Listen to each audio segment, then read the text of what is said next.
Hey, good evening, everybody. Welcome to another CAF update.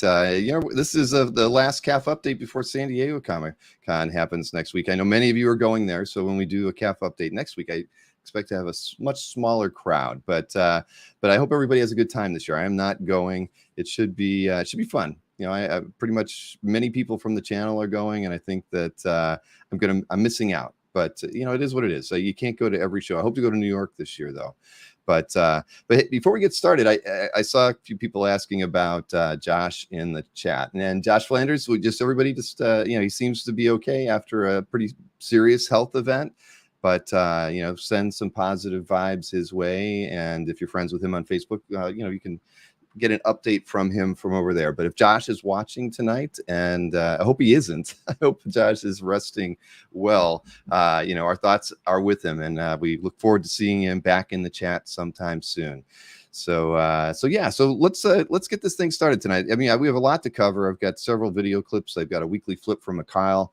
I've got a teaser trailer for an interview that we're going to drop tomorrow on the channel. And we're going to start things off with a couple of guests who are going to be going to OAX. And everybody knows what OAX is. I don't think I need to beat you over the head with it any longer. It's our original art show that's going to happen in Orlando the weekend of January 26th through the 28th in 2024. So it's a little over 6 months away, right?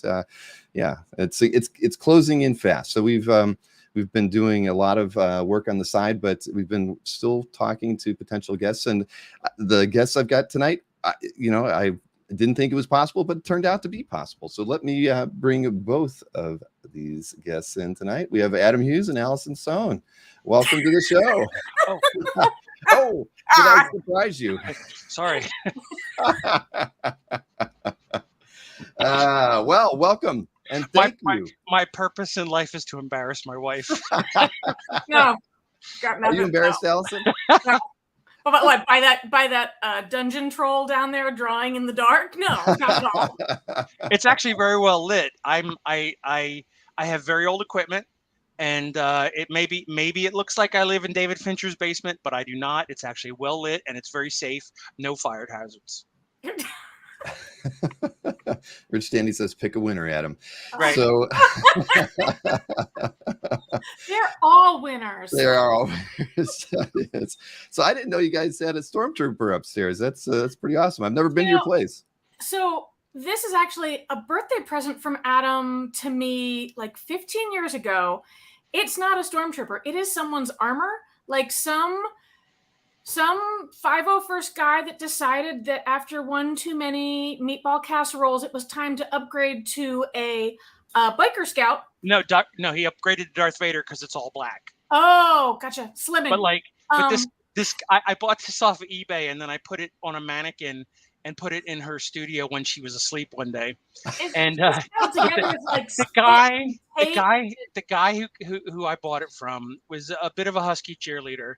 So he looked less like a Stormtrooper and more like one of those Geek Squad Beetles you see driving around. There was more black than white. And we need to go in and tweak it a little bit to make it fit the mannequin. But Allison, there he is. The Allison was quite, as you can see, quite the Stormtrooper, aficionado. So it really made Christmases and birthdays and Hanukkah real easy. Yeah, well, right until we jumped off the boat. So. You put Christmas lights on them too and use them as a tree. But I see other Stormtroopers around the in the back there on the shelves and everything too. So that's great. For a really, really long time, that was just my thing. Like I just loved the design ethic of Stormtroopers. And now it's like, oh, they're everywhere. I was collecting them when like they were super hard to find, and now it's like they walk down the street in broad daylight, and you're like, oh, more Stormtroopers, hooray! It must have been like when the Beatles left the Cavern Club and started playing the Ed Sullivan Show, and all their fans from Liverpool were like, that used to belong to us. Mm-hmm. But and it's really funny too when people walk in Allison's studio and there's a man standing there. They don't know it's a mannequin. We've scared many an electrician with that Stormtrooper. Yeah. So Well, that's great. I don't have one of those yet. I've got to get. yeah, but something I like see that. a lot of Thor stuff. I see Yeah. you're a Thor. Yeah, I've got Thor's hammer over there. Well, I dress as Thor. I've got the hair for it, and that's about it.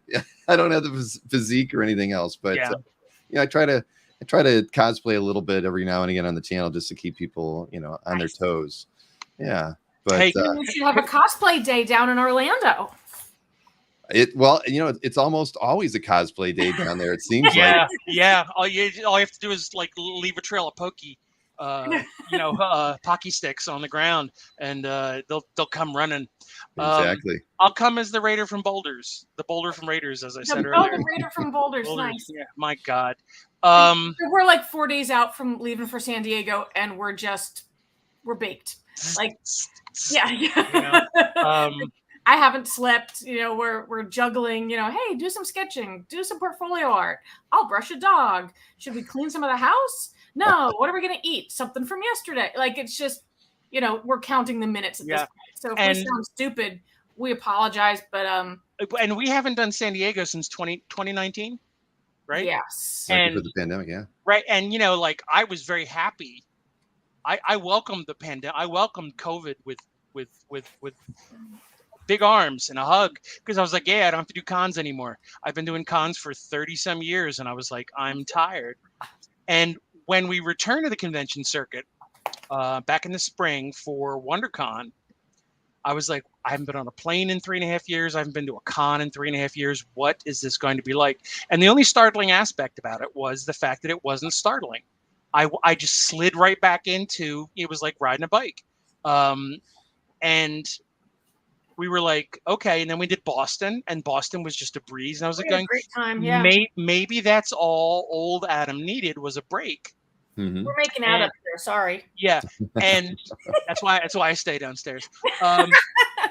And we're like, we're just going to take it easy at San Diego. We're not going to stress about it the way we did for 20 years. Yeah. And it doesn't matter what you do. San Diego just crawls up your spine and goes, it's coming. It's in 3 days. It's going to happen. And I'm just like, I am fried with anxiety, and I'm like not even doing anything. I'm just like sitting here working on a couple pieces to sell table. Mm-hmm. And we're not doing anything crazy at the show. No panels. We're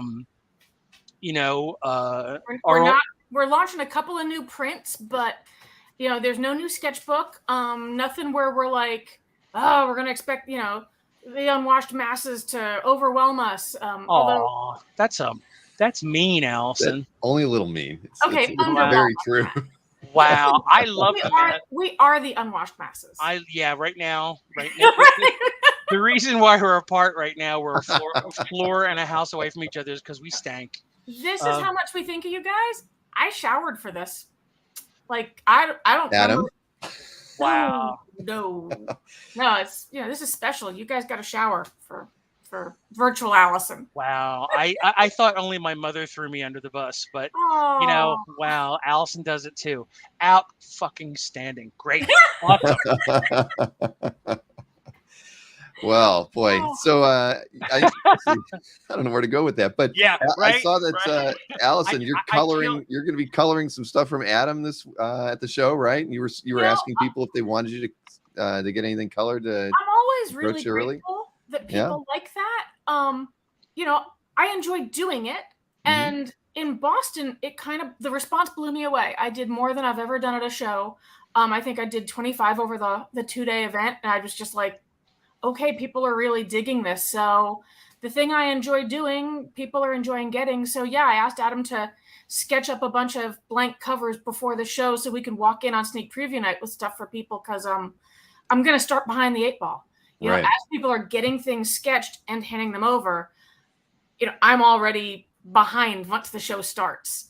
So we're going to go in there with a bunch already done. And Adam's doing a couple that won't get color just because some of the subject matter is just so perfect exactly the way it is. Mm-hmm. They're like, no, that's, some fan will grab that up and just get a pure Adam Hughes piece.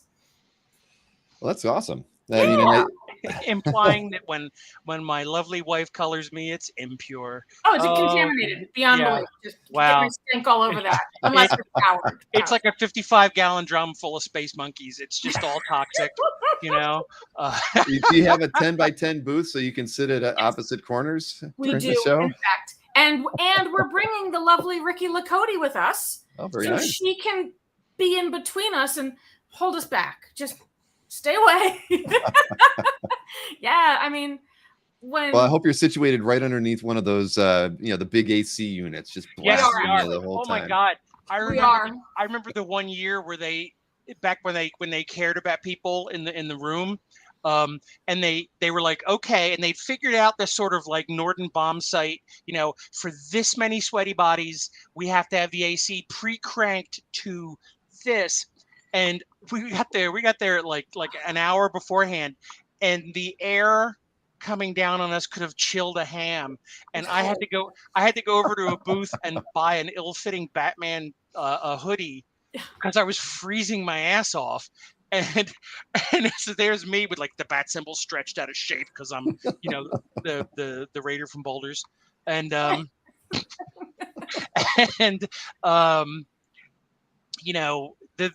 don't know if they still do that. I mean, that's one of the things about next week that we're kind of curious about is like we've heard stories about how much things have changed, but we've seen pictures of like an empty San Diego Comic-Con on a Saturday from last year.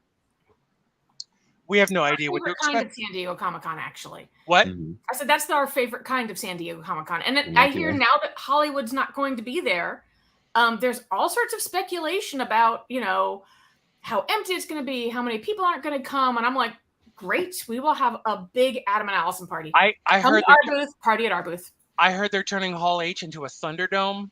And it's just going to be whoever can get out of there without a pencil in their eye wins something. Damn, those are some deep cuts, Adam. Good call. You know what? We've only got 25 minutes. I got to make this count. You are. You definitely are. Well, that's I remember that too because it was usually when you first went in and you froze your ass off until the crowd started getting in there. So you're right. They would always crank it down, and you were never prepared for it. And I want to. Our booth is under one. I would like to meet the Oppenheimer who was in charge of calculating the body heat from the amount of people the fire marshal would let in, give or take, whether they're thick or thin people, against the air coming. I mean, unbelievable science, because by the time everybody came in, we would be super comfortable. Yeah. And me, who is a little more sensitive to heat to the heat than Allison, I could just lean back and go, and the air coming from the vent over us would be just enough, and I could continue with the day. I mean, this is why we've never given up our booth. It's like it's such a great location in terms of walking in the door.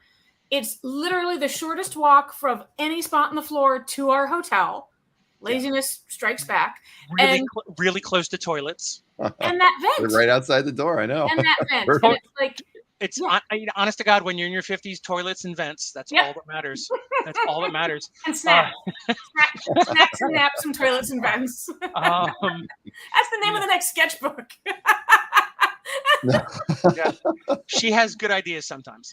Womp, womp, womp. And it'll be interesting how it turns out, because Mr. Easy Go Lucky mentioned that more people might be on the floor because Hall H isn't going to be active, and cramming people in there all day and wrapping them around the building all night. I've heard that they don't put the carpet down anymore. So, a friend of mine long ago pointed out that the San Diego Comic-Con floor is made of Satanite, and it will suck your soul through the bottoms of your feet. And the carpet is the only thing protecting you from this. And I heard last year they didn't even bother putting the carpet down. No, that can't be right. No, yeah, they did. Yeah, no. I thought they were saving money or something. Like, we're not going to roll out carpet. So, and as Allison points out, when you don't have the carpet, the sound is 10 times louder. Yeah. Yeah. It's not too late to stay home. We could stay home. We both have the carpet. The carpet's my breaking point. No, we both have Bose noise canceling headphones. We'll just sit there wearing them all day. Yeah, we look really happy and rocking out. That's just smile and nod when somebody's talking to you. Exactly. Oh yeah. That's what Ricky is, our official smile and nodder. Yeah, she has younger feet than us, so she can endure the carpetless floor. Well, I can tell you guys are going to have a good time. I know that a lot of art collectors, as always, will be there. So I'm sure you guys are going to be busy the entire show. I hope so. And, you know, the lack of the presence of many of the larger exhibitors like Sideshow and some of the other people's means that we'll get less invitations to crazy parties, you know, that like, But you know, don't go to anyway. that we don't go to anyway. Ricky emailed us and said, look, if there's any industry functions that you need to go to, I'll hang low. And I said, oh, no. There will be no industry functions. There will be the show. There will be dinner, there will be drinks, and then there will be bed. And that will be for 6 days in a row. Yep. You know, we my part days of the having fun rule. We're going out to have a great time. Part of the having fun rule, but it's also part of the like I don't hang out on rooftop bars anymore. I just sit there. Actually, you do, because I made us a dinner reservation one night in a rooftop bar. So you swine. God damn it. Yep. You'll enjoy it, Adam, I'm sure. You'll be fine. But we're keeping with a long-time tradition. We are on Sneak Preview Night releasing a brand new piece of art no one's seen. Special is both a regular size print and those glorious giant oversized prints. And we have a very limited number of the big size. So if you're coming, come see us right away, because I think it's very exciting. Also, Wednesday night is the only night I'm pleasant. So because I roll him in directly from the patio at Lou and Mickey's. Yeah, so, I just roll over from Lou and Mickey's with my Navy grog. He's been drinking Navy grog in his monkey brain cup, and Thursday through Sunday I am a Sour Patch Kid. So if you really want the only positive Adam Hughes experience, come by Wednesday night, say hi. You know, it'll be before your feet hurt, it'll be before it gets too loud. And do you remember, Allison, when Wednesday night, when preview night was just for professionals and exhibitors? Bill, do you remember that? When I did go a few, because I've always been, I've always helped out Mark since I went. So I've always had an exhibitor badge. Yeah. So, and I remember the year San Diego went, wait, there's money in Wednesday night? And they let everybody in. And it's like our little sort of special night. Before we could look around and we could do our shopping, and we could, you know, I could go over to Sideshow and go, hey, I'll buy that in 10 months. It's all gone. Like Wednesday is just, you know, the first day of the show, and it's been that way for a while. But like, my God, old stories from old people who remember the before times at San Diego. It's like looking at pictures of 1976 San Diego, and there's Mark Hamill at a folding card table selling Howard Chaykin posters for this new Star Wars thing, which nobody understood, but they were $1 a piece. And you go, San Diego's been around since the Civil War. Jesus Christ. Tell us stories about comics, Grandpa. Yes. Well, you guys should have your own show. You don't need me here. Well, I see. Here's the thing, Bill, is I used to do a lot of panels. I used to do a lot of panels at shows. And I always kept my mouth shut, because my very first panel was at a New York show, one of the old Bill Greenberg shows. There were 3,000 people in the ballroom, 13 pros on stage. I was sitting next to Keith Giffen, because I was working on Justice League America at the time. And I said, Keith, you know, because I was like fresh off the boat. I was like, Keith, I'm really nervous. I don't know what to say. And Keith said, Howard Chaykin's on the panel. You'll never get a chance to say anything. And it was true. But after a number of years, I found myself sitting on panels, which were always like 45 minutes long. And some of the other pros, no matter how talented they were as artists, were like watching grass grow. Like, my favorite eraser isn't made anymore, you know. And I was just sitting there going, oh, I can feel myself getting older. And I remember the con, and I think Dave Stevens was on it. I think Dave Sim was on it. There was a bunch of people. It was a Dragon Con where I just lost my mind. And I grabbed my microphone and I went down in the audience and I turned into Phil Donahue. And I just started asking people questions. And then I started making up fake questions to ask Dave and Dave and all the other people on the panel. Because I was like, I'm not going to get through the next 40 minutes unless I can make this work. And everybody in the audience laughed their asses off and had a wonderful time. And I realized, oh, it doesn't matter how well I draw. This is my purpose in life. So when I'm on a panel or I'm in a Zoom call or something like that, I'm going, my job is just to keep, no dead air. And I take the Orson Welles biography approach, which is I will lie and make up facts just to make things interesting. I just, I'd been working for, Marvel Studios Animation for the better part of the last year. And I don't think they gave a crap about my artwork. But they. How can that be? Yeah, it's absolutely not true. No, because they have to give a crap. Because they gave lots of crap. They really liked what you did. I'm like Phil Hartman's caveman lawyer. The lead-in where he said he makes up shit and lies. There it is. Oh, honey. Honey, sweetie, you're pretty when you're quiet. But after about 5 or 6 months, all my producers, all my art directors, everybody that I was working for at Marvel Studios, they were like, Adam, you're our favorite Zoom call every week because you keep us in stitches. Everybody else's Zoom calls are so boring. And I'll just start telling stories. If I see people looking around, I'm going, I feel like a stand-up comic where I'm going, we're losing the crowd, time to fart, And, well, before you fart and before Bill has to move on, I did want to make another announcement. Yes. We've got 3 minutes. Well, as of 30 minutes ago, the brand new Adam Hughes website is live. At justsayon.com, or is it at the old domain? No, because Allison is a dumbass and let it go. I'm sorry. Yeah, and what an interesting scam! I didn't say it. No, because the company that you buy those from, the minute you release them, they buy them back and then they blackmail you into paying them to give them to you. So I was like, it's not that important to me. So www.adamhughesofficial.com. It's live as of 30 minutes ago, and it has our appearances at your event. That was what I was waiting for. I didn't want to spoil the big surprise. So, well, I haven't put your mugshots on the site yet either, but I'm going to do that as soon as the show's over. I wanted it to be a surprise. Okay. Cool. All right. And I can tell you, there's carpet in our ballroom. The whole floor is the most cushiest carpet you're never gonna want to leave. There's no chance of me bailing now. It was surprising when we walked into the room. I was like, everyone is going to love this because it has to be like double padded underneath the carpet. Is that cushioning. Well, the colors of the hotel look great. Like it's going to be a lot of fun. I will nap. If the floor is that soft, I will nap under my table like I did at Star Wars Celebrations London. Worst jet lag ever. People kept coming by the table going, is Adam Hughes ever going to be here? Where's Adam Hughes? He's listed as a guest.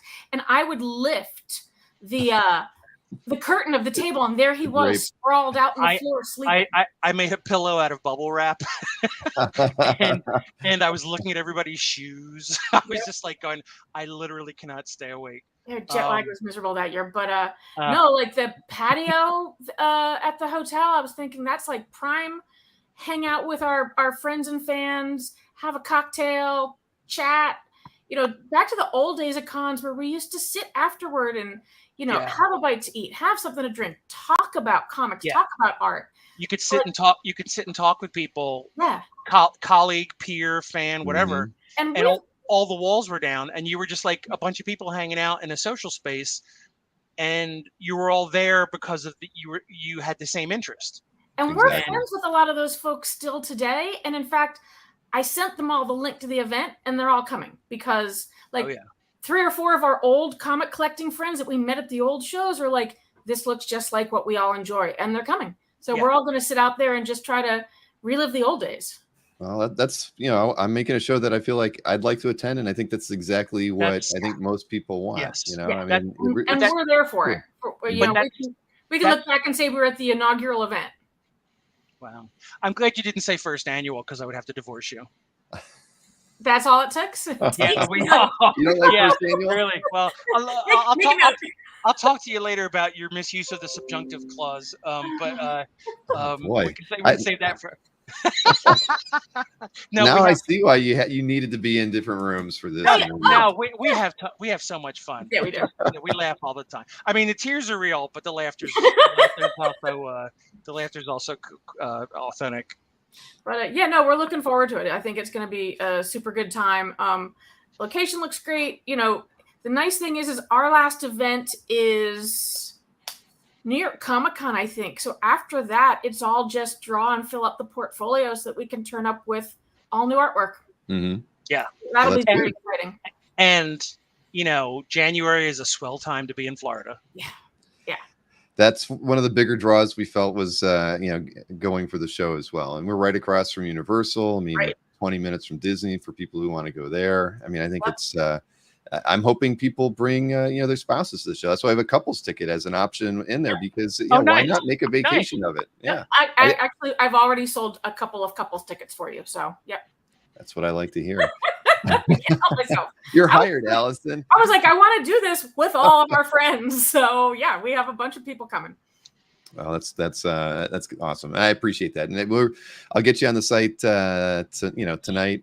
And I'm excited about it. And we won't talk about it, but Adam is going to be doing something really special. I mean, we won't talk about it just yet. Maybe after we get started with it, we'll talk a little bit about it. But because one of the things, just so you guys know, the approach that we've taken with everybody is we hope every exhibitor, even an art dealer down to the artists are going to do something special for the show, just because I think that's what's going to make it more unique. Right. We're all working together to make something that just doesn't exist today, and it will be so enjoyable for all of us. So I've approached that with everybody. I was talking with a dealer today. It's like, why don't you just price a bin of art, don't put it on your website, and bring it to the show, and tell people you're doing that stuff that's not on your website. You got 200 pieces of art.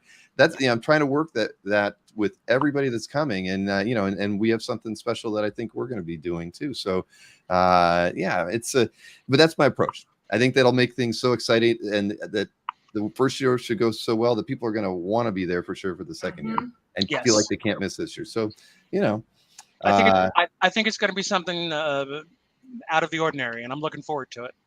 Yeah. Agreed. And Marcus, no, they can't show the print yet. It's got to be a surprise, I would have to believe. Yeah. Yes, it has to be a surprise. Sorry. But, in, what is it now? It's Thursday, Friday, Saturday, Sunday, Monday, 5 days. 5 days. It hopefully will be all over the internet and sold out. Ding, ding, ding, ding, ding. So. That is true. I remember, one of my favorite prints that you guys did was the Zatanna print. That was just so gorgeous. I missed out on getting one. I regret that to this day. We need a petition because I don't know. I think every year I say to Adam, how about a companion to the Zatanna print? Everybody would love another Zatanna print. And they would. Oh, I'd stand in line for it. I thought you meant another theater print.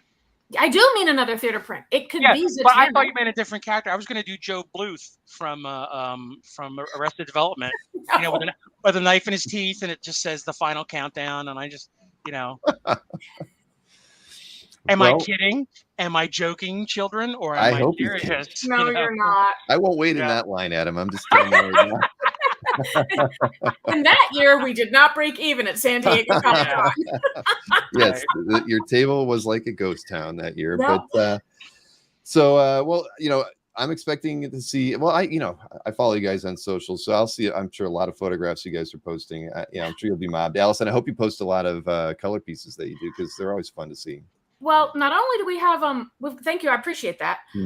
Ricky's coming specifically so I can color, and I just got word today. A friend of ours is also coming and has just said, "Hey, can I work in the booth for you? Do you need me?" And I was like, "All right, we'll take it." So yeah, we've actually got a couple of booth babes that should enable both of us to work our little tookuses off. Allison, it's not the other Allison, is it? No, I know. I miss the other Allison. No, it's you do. Deb. I know. You miss her. You miss the other Allison too. No, having two Allisons in one booth, that's just too much for me. I feel like having two Adams in the same booth, right? Two redheaded Allisons from New Jersey that finish each other's sentences. That's really, I've never wanted to thumb my eyes out and swallow my own tongue more than having two redheaded New Jersey Allisons in my booth, like on Saturday at San Diego, giving me shit for being me. I'm just going, what did I do? Did I piss off Paul Sorvino at an intersection? What the shit? A million years ago, we worked together at the Warner Brothers studio stores, and we both went on to run our own art galleries and get us together, and we start doing Looney Tunes skits, and it's bad in the best kind of way. But not for Adam. I literally pray for death. I literally pray for death. Well,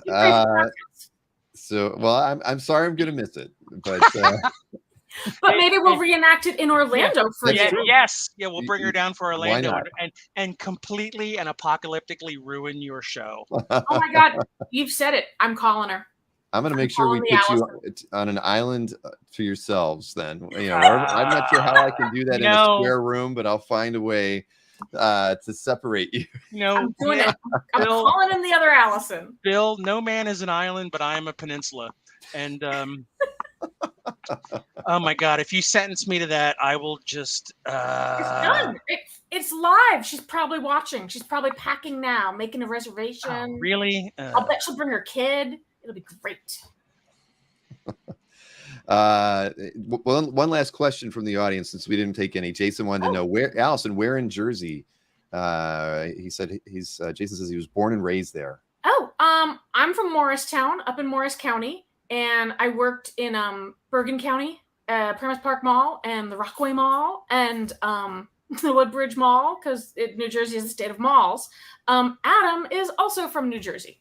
Yes, but I am from the west coast of New Jersey. I grew up in a shitty little industrial town that Bruce Springsteen couldn't be bothered to sing about, on the Delaware River, looking at a landfill in Pennsylvania. And, when Allison, I grew up going, I cannot wait to escape. I thought my childhood was fine. And then I had a taste of the free world, and I wanted to leave. And it was funny because after Allison and I started seeing each other, she took me back to show me her New Jersey. We started dating in Georgia. We didn't know each other. I'd been living in Georgia since '92, and she came down for DragonCon 2001. And when she finally took me back to show me her New Jersey, I was like going, oh, I've been lied to my entire life. This is actually quite a swell place. If I had the money and I could live anywhere, Bergen, gotcha. Oh, Fountains of Wayne. I know Wayne. If I could live anywhere, I would go back to Jersey. If I could financially swing it, I loved living in northern New Jersey. I think I'm one of 3 people that can say that with all honesty. So yeah, bring it. Where I grew up in southern New Jersey, it was like, it was like Berlin after the war. I just felt like everything was desolate, and it was like I had to ride on my bike for 10,000 miles to find a comic book, and it was just, And then Allison comes in, we're like going, oh no, where I grew up, there was like colonial places, and there was a comic shop and a pizza joint. Comic shop. I was like going, God, shit. We ate at like the best Burger King you could ever imagine, like where the vegetables were fresh and they came out of somebody's garden. And that phrase doesn't usually. No. And from somebody from like a weird part of South Jersey, and like there are good parts of South Jersey as long as it faces the Atlantic Ocean. But if it's watching the eels, sort of migrate on the Delaware River, you're just like going, it's like the Police song Invisible Sun. It's just like every memory I have of my childhood is in black and white, and I don't know why. And then Allison comes along and shows me this glorious New Jersey where I'm going, oh, Victorian homes and homes from 1775, and it's all George Washington slept here, and the Jockey Hollow, and I love it. It's places to hike and plant your flower beds, and you're welcome to Jersey Talk. Yes. That's the name of the show right now. Welcome to Jersey Talk. Which exit are you from? No, if you want Jersey Talk, I cannot endorse the State of New Jersey Twitter account more. Yes. So entertaining. Oh my God. Man, best crash. They've got somebody who is obviously a recovering drug addict. The person running the New Jersey Twitter account is the most smart ass. Like any opportunity to slam on the state of Delaware account? Oh my God! It's like Allison showed it to me, and I was like going, "Oh, I love it." That is very New Jersey. Yep. That is very New Jersey. Yep, exactly. It's the most New Jersey a New Jersey Twitter account could be. Well, I have to thank Jason for this 5-minute diversion that we've taken to talk about. Sorry. Jersey. Anytime you get me talking, you're gonna have to split it into 2 shows. add the two of us, and we're just gonna talk for days. Yeah, we should probably schedule something like a once a quarter. Let's just we should. We always have a good time when we chat with you. All right. Well, it's a date. We should do this. I mean, and the CAF updates that we do on Thursdays are actually a good time because I usually end up running almost 2.5 or 3 hours sometimes. So a half-hour intro to get it started with you guys would be great. I'd love that. And one of these times we're going to sneaky not tell Adam and bring the other Allison. And if I could only find a way to format the screen where you're on both sides of Adam and he's in the middle, that might be. That's how I feel. That's cool, how I feel at San Diego's. They're on both sides of me. Just yeah. Well, you'll be fine. Well, listen, I'm so happy to have you guys be a part of OAX this year. It's going to be this year, next year. I guess we have to. Yeah. Well, until it happens, it's this year. Yeah. All right. But yeah, I definitely want to have you guys on, and maybe in a couple months we should do it every quarter. We're going to start this up, and we can talk a bit about the show, and maybe even all right. There's a lot of things we could talk about. More New Jersey talk would help me. I'm going to come up with a logo that's Jersey Talk. I don't know. What does it have, like a ray of sunshine after it, or not New Jersey? No, it's okay. It's got to have like a apple Parkway core. Or the Turnpike. Jesus, a hubcap. I'll have a hubcap as part of the logo. No, it should have a toll booth, and it should just be it's a Taylor ham and egg sandwich. No. Ray, if you want a ray of sunshine, it's a ray of sunshine coming out of a toll booth. All right. Well, thank you for warming up the crowd. There you go. This was fantastic. Have a great time in San Diego, and I know we'll be chatting very soon again. Oh, for sure. Thanks right. for having us. My pleasure. Bye, everybody. See you guys. That was wonderful, wasn't it? I'm going to do that Jersey Talk. I've got to make a logo for that, and somehow it'll be animated. It'll drop in on us, and I don't know. Like you said, it'll be a toll booth, and I don't know. Maybe I'll even get some ideas from Jason on what we could add to it too. But it'll be fun.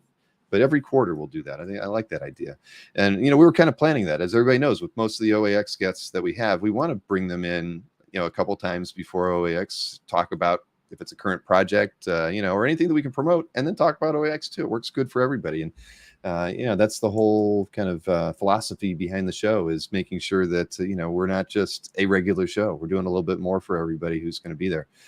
So speaking of OAX, since I won't talk about it anymore after this, is that Kazra pointed out a typo that I had in the mailing that went out today, because I was running late. The power had gone out, and after it came back on, I just started pounding away on the in MailChimp on the email, and I had said that the early bird pricing, I think I said, ends at the end of January, which of course would be when the show is over by that point.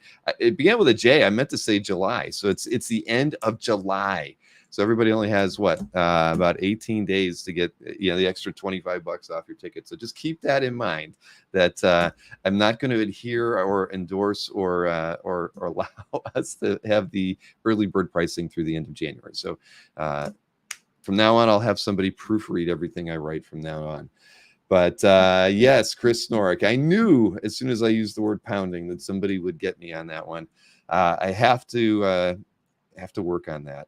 Avoid certain adjectives, but all right, so that is out of the way. Now I've got a few other things to go on, and I see I've got another guest in the green room. But before we go over to Adam, Adam Law, we were going to switch over, and I've got a show. I got the a recent Where in the World is Bob Layton, because of course we didn't get to do one last week because Bob didn't think we were going to do a show, and so I didn't get a video clip from him. But he is still in Copenhagen. Or maybe he's in Madrid now. I don't know. He's leaving for Madrid probably tomorrow. But we have a video clip here of Mr. Layton hanging out with some friends in Copenhagen. So let's take a look at that.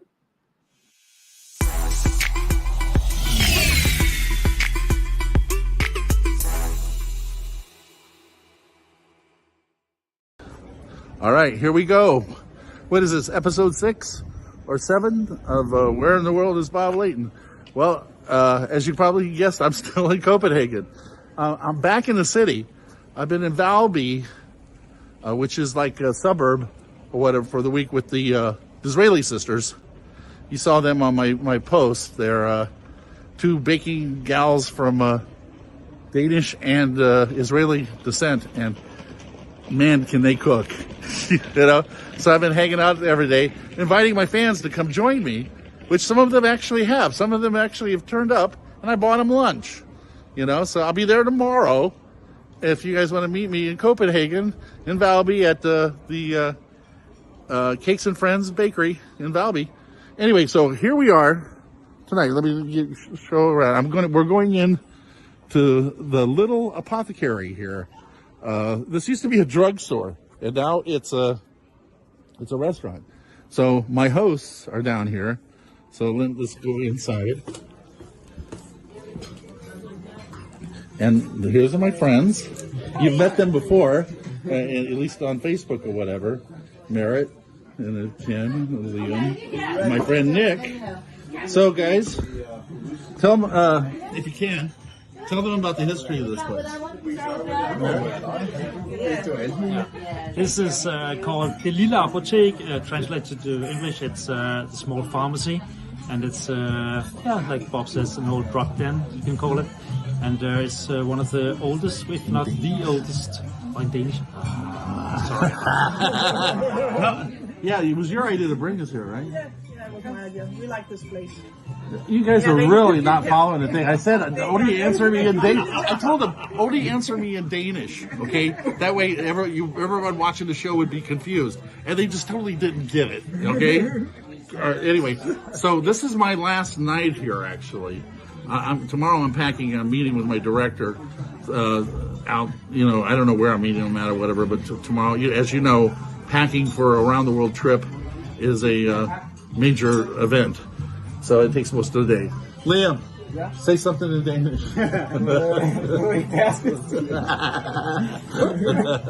Anyway, so anyway, Cass. The next episode that we do, we're going to be in Madrid. So that's going to be fun.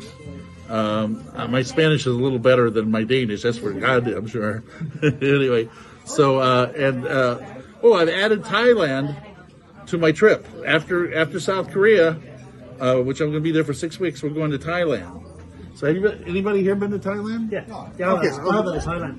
Tell me about it. Ja, det er et super fedt sted med rigtig dejlig varme, og jeg var til sådan en rigtig fed en, der hedder Mai Beach, med rigtig dejlig strand, og vandet kom stille og roligt ind over stranden, og man kunne sidde og hygge sig på terrassen. That's perfect. You see, that was the joke. That was going to be the joke. Anyway, all right, listen, have a good one, Cass. We'll see you next week from Madrid, all right?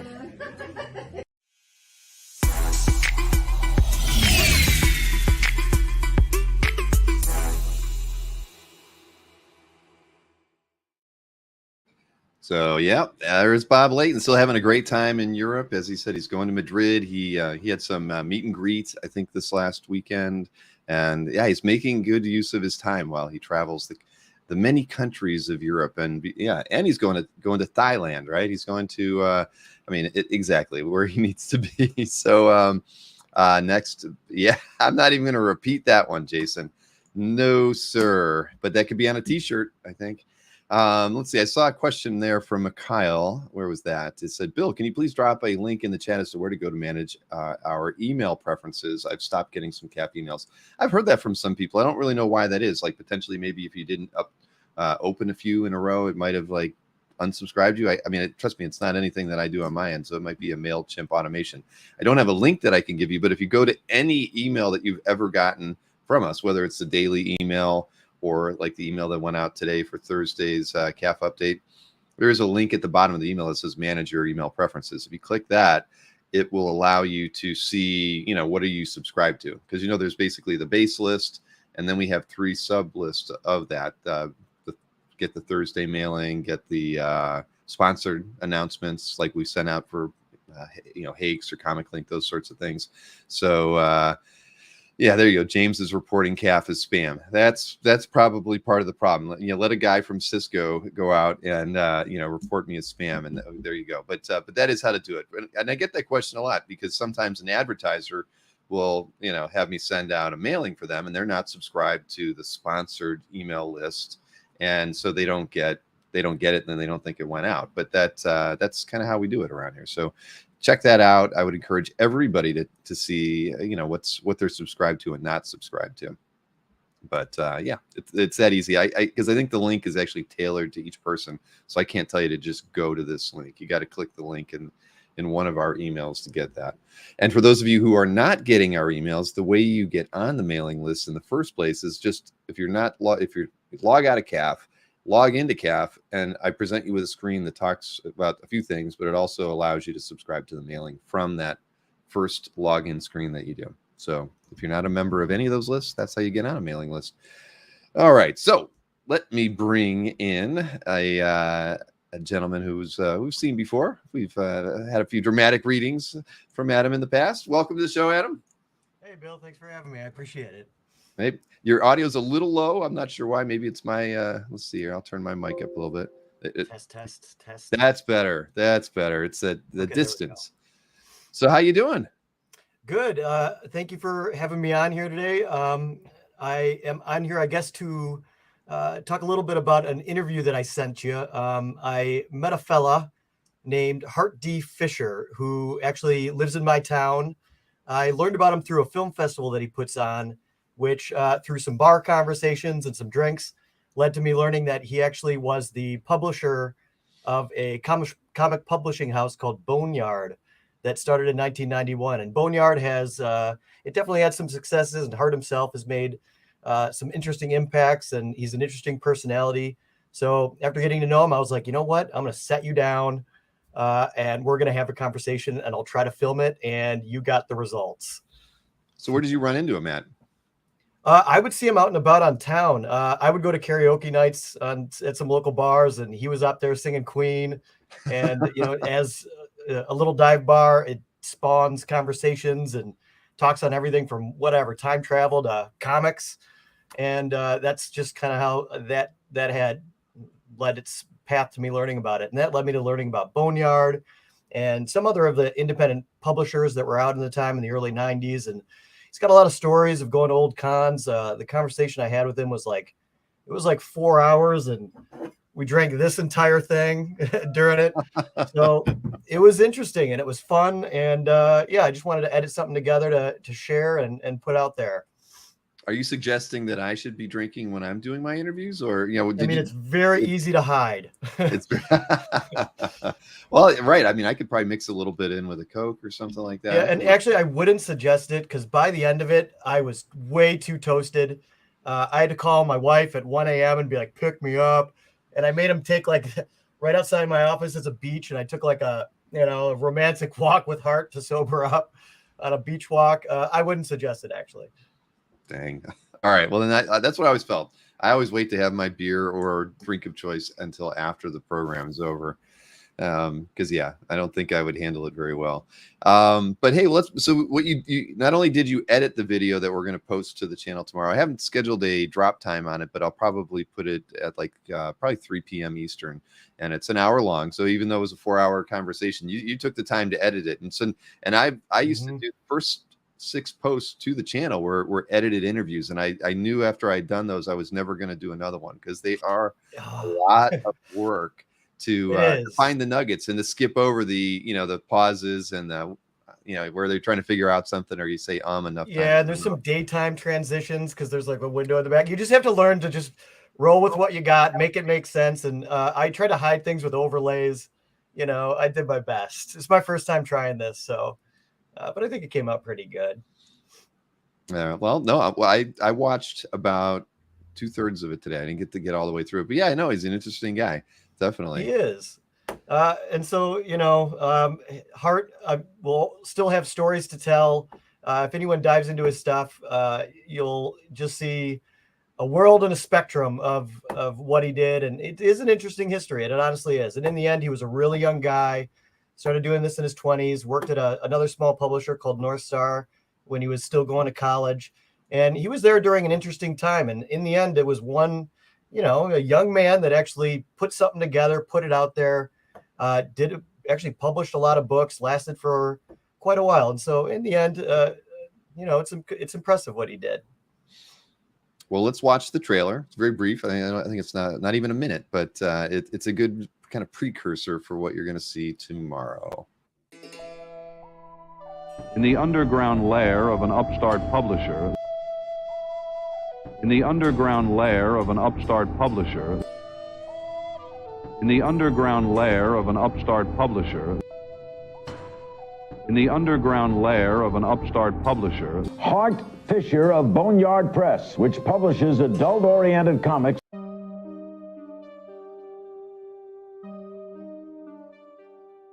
I've been reading comic books and drawing my own books since I was 5 years old. So I love comics. I have a deep love for the medium. The thing that people might not know about Boneyard Press is we discovered so many artists. Boneyard pulls no punches, and you should check it out. And we will be checking it out tomorrow, won't we? Yeah, short and sweet, but check it out. I mean, like I said, it's Boneyard. He doesn't pull any punches. I did edit. I made it PG-13 best I could.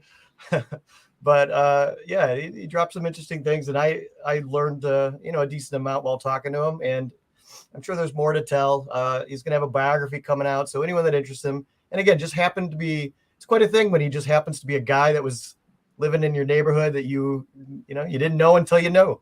Right, you're watching him sing karaoke and you didn't even know it. Yeah, in a full fur coat thing, Jeez, he's a character.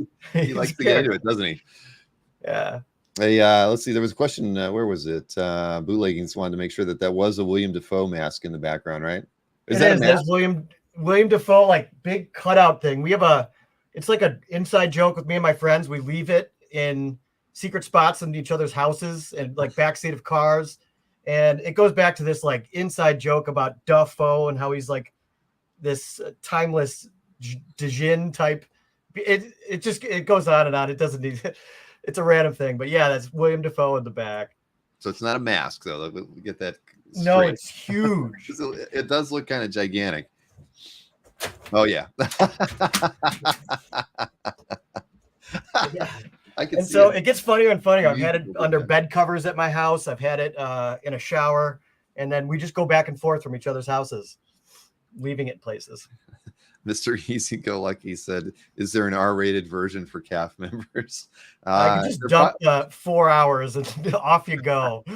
We could make a members only clip, but that's not that we don't have an edit of that just at this moment. But I'd say tune in tomorrow at 3, and we'll have that the whole video, the whole interview that you've edited out there for everybody to see. And it should be fun. I saw that he was on Kayfabe before, and that's pretty cool too. I mean, I think he's an interesting character. And like you mentioned, he's worked with a lot of people who were kind of just getting their start in comics. And that's cool. I mean, because he's been around since when did he get started? Early 90s? Like 91. And, like Adam was talking, the other Adam, by the way, if he ever needs another Adam to counter the other Allison, I'm right there. But he would, they were talking about the times of the cons going out to dinner, and he would talk about that too. It was like, he kind of described it as a relatively small community. All these people would go to the cons, they'd go to dinners afterwards if they had a bad day at the thing, like sometimes even a fan would have to buy dinner, so it was a camaraderie there, and they were all watching each other's stuff. It didn't seem like they almost seemed to want to help each other out, and they were all there for the same reasons, which is to try to make good comics. And obviously his taste and his pursuits were a little more eclectic, I'll put it that way, than some of these other ones, but he was right there in the foray, making it happen, doing it, finding artists. And again, no matter what, it's an interesting path that he chose. And it was an interesting outcome. And now he's kind of coming back doing it. So it's an interesting time to sit with him and talk to him. And I do show some original art that he had. Just brought a bunch of boxes. I got to look through it. And that was really neat too. So you guys get to see, some art and hear some stories.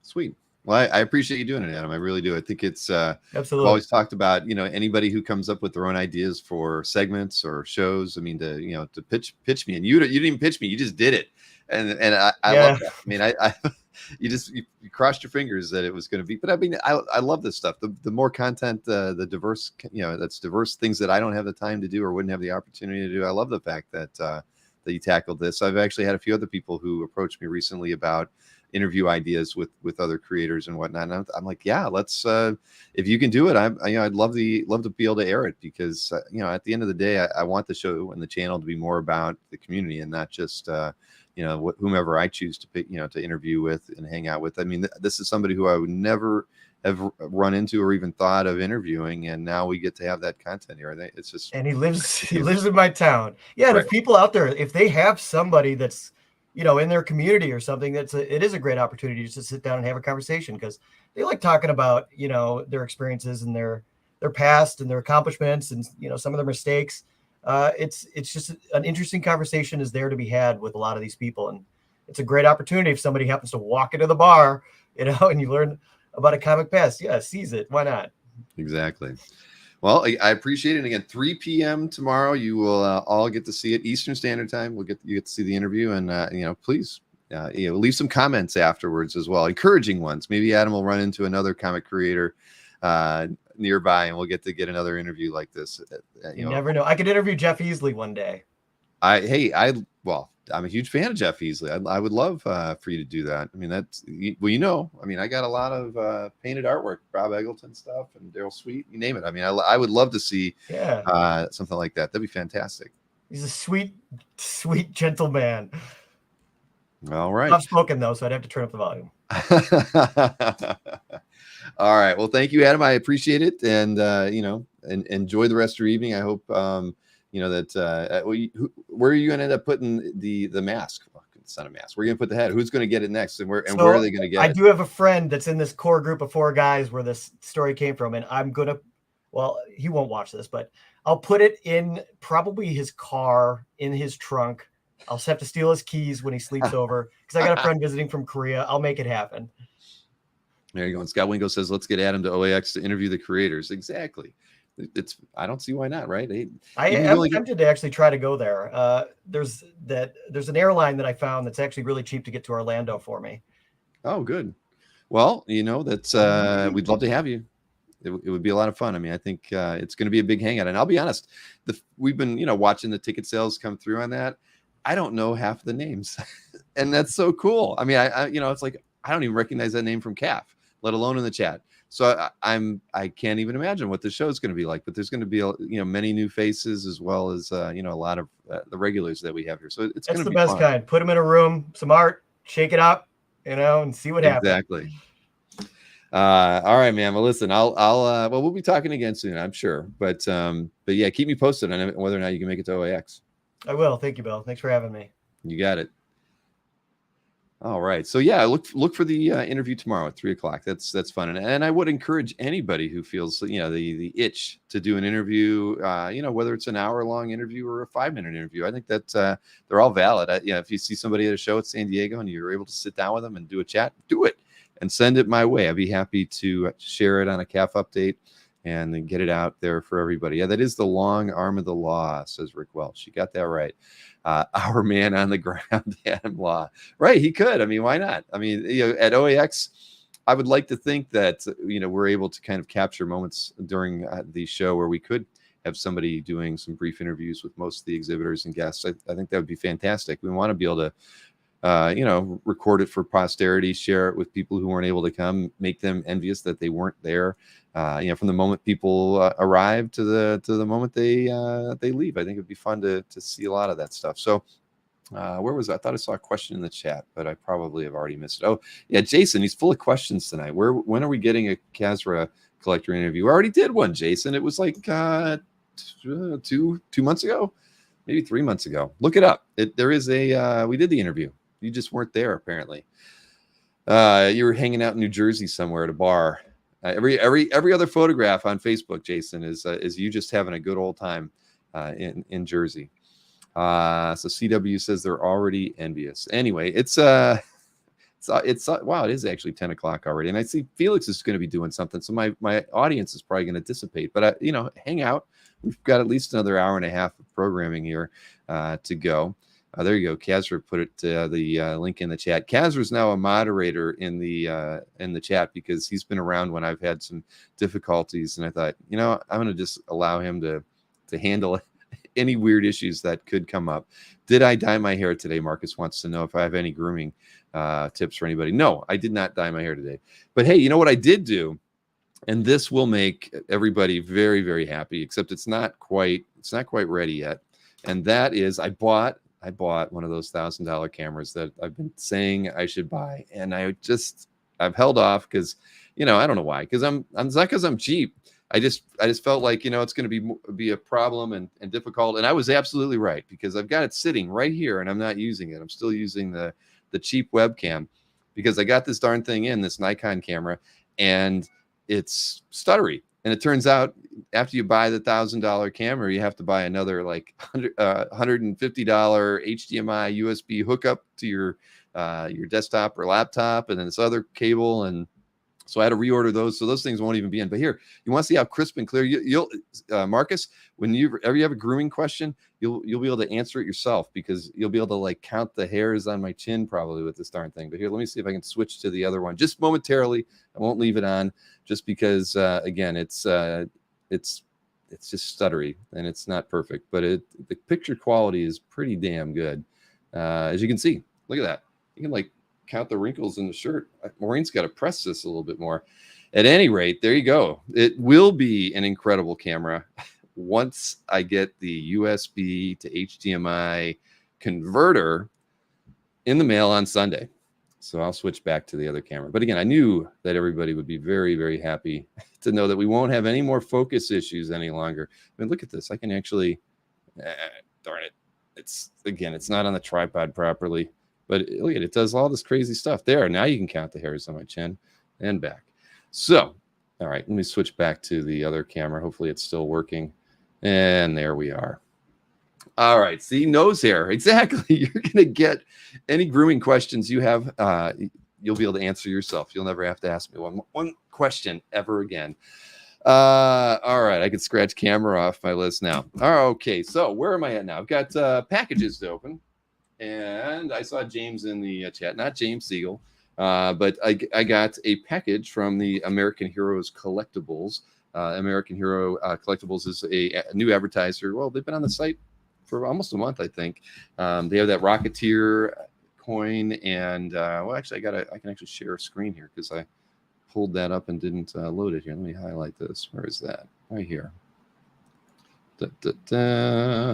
So.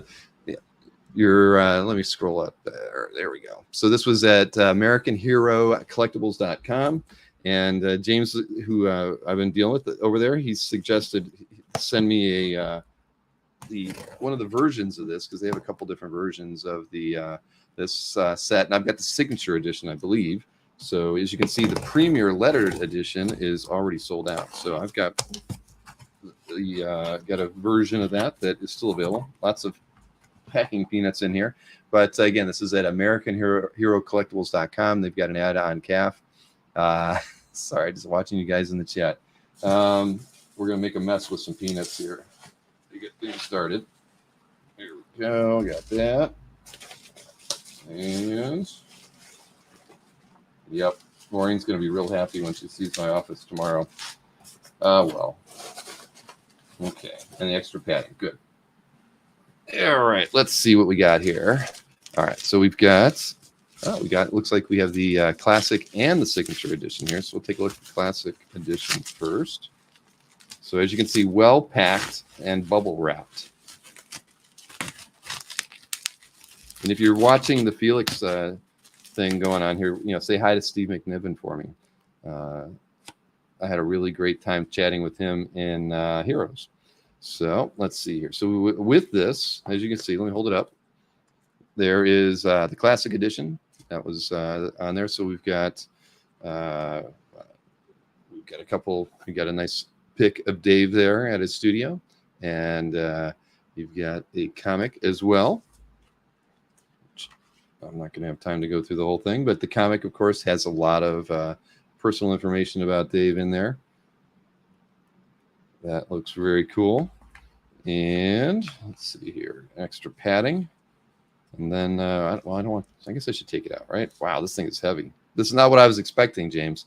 So you've got the coin as well. And it feels like it's at least 3/4 of a pound. It's very heavy. What do we got there? We got Dave's signature on the back and the Rocketeer. Oh, look at that. My camera can focus good every once in a while.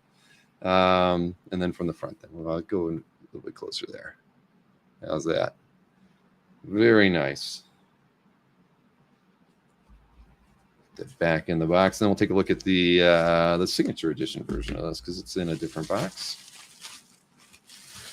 Pogs. It's kind of like a Pog. You're absolutely right. So this is the signature edition. It's numbered 292, the silver signature edition. So it has a few of the same things, of course. And then let's have a look at. Yep. Got that right there. So you got the silver version of it. And from the back. And again, these things are hard. You could hurt somebody if you threw this at them. So thank you very much, James. I appreciate it. And I, of course, appreciate you advertising on CAF. I mean, I think you're due for another PR mailing. So I need to get that sent out. But thank you so much for these, James. I really appreciate it. These are awesome.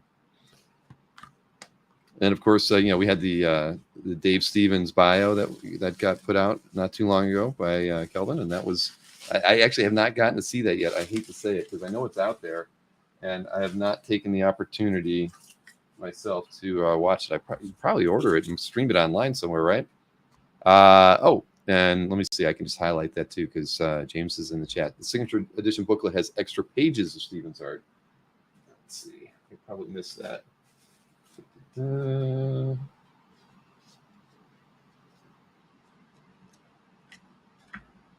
Aha, it is bigger, isn't it? Cool.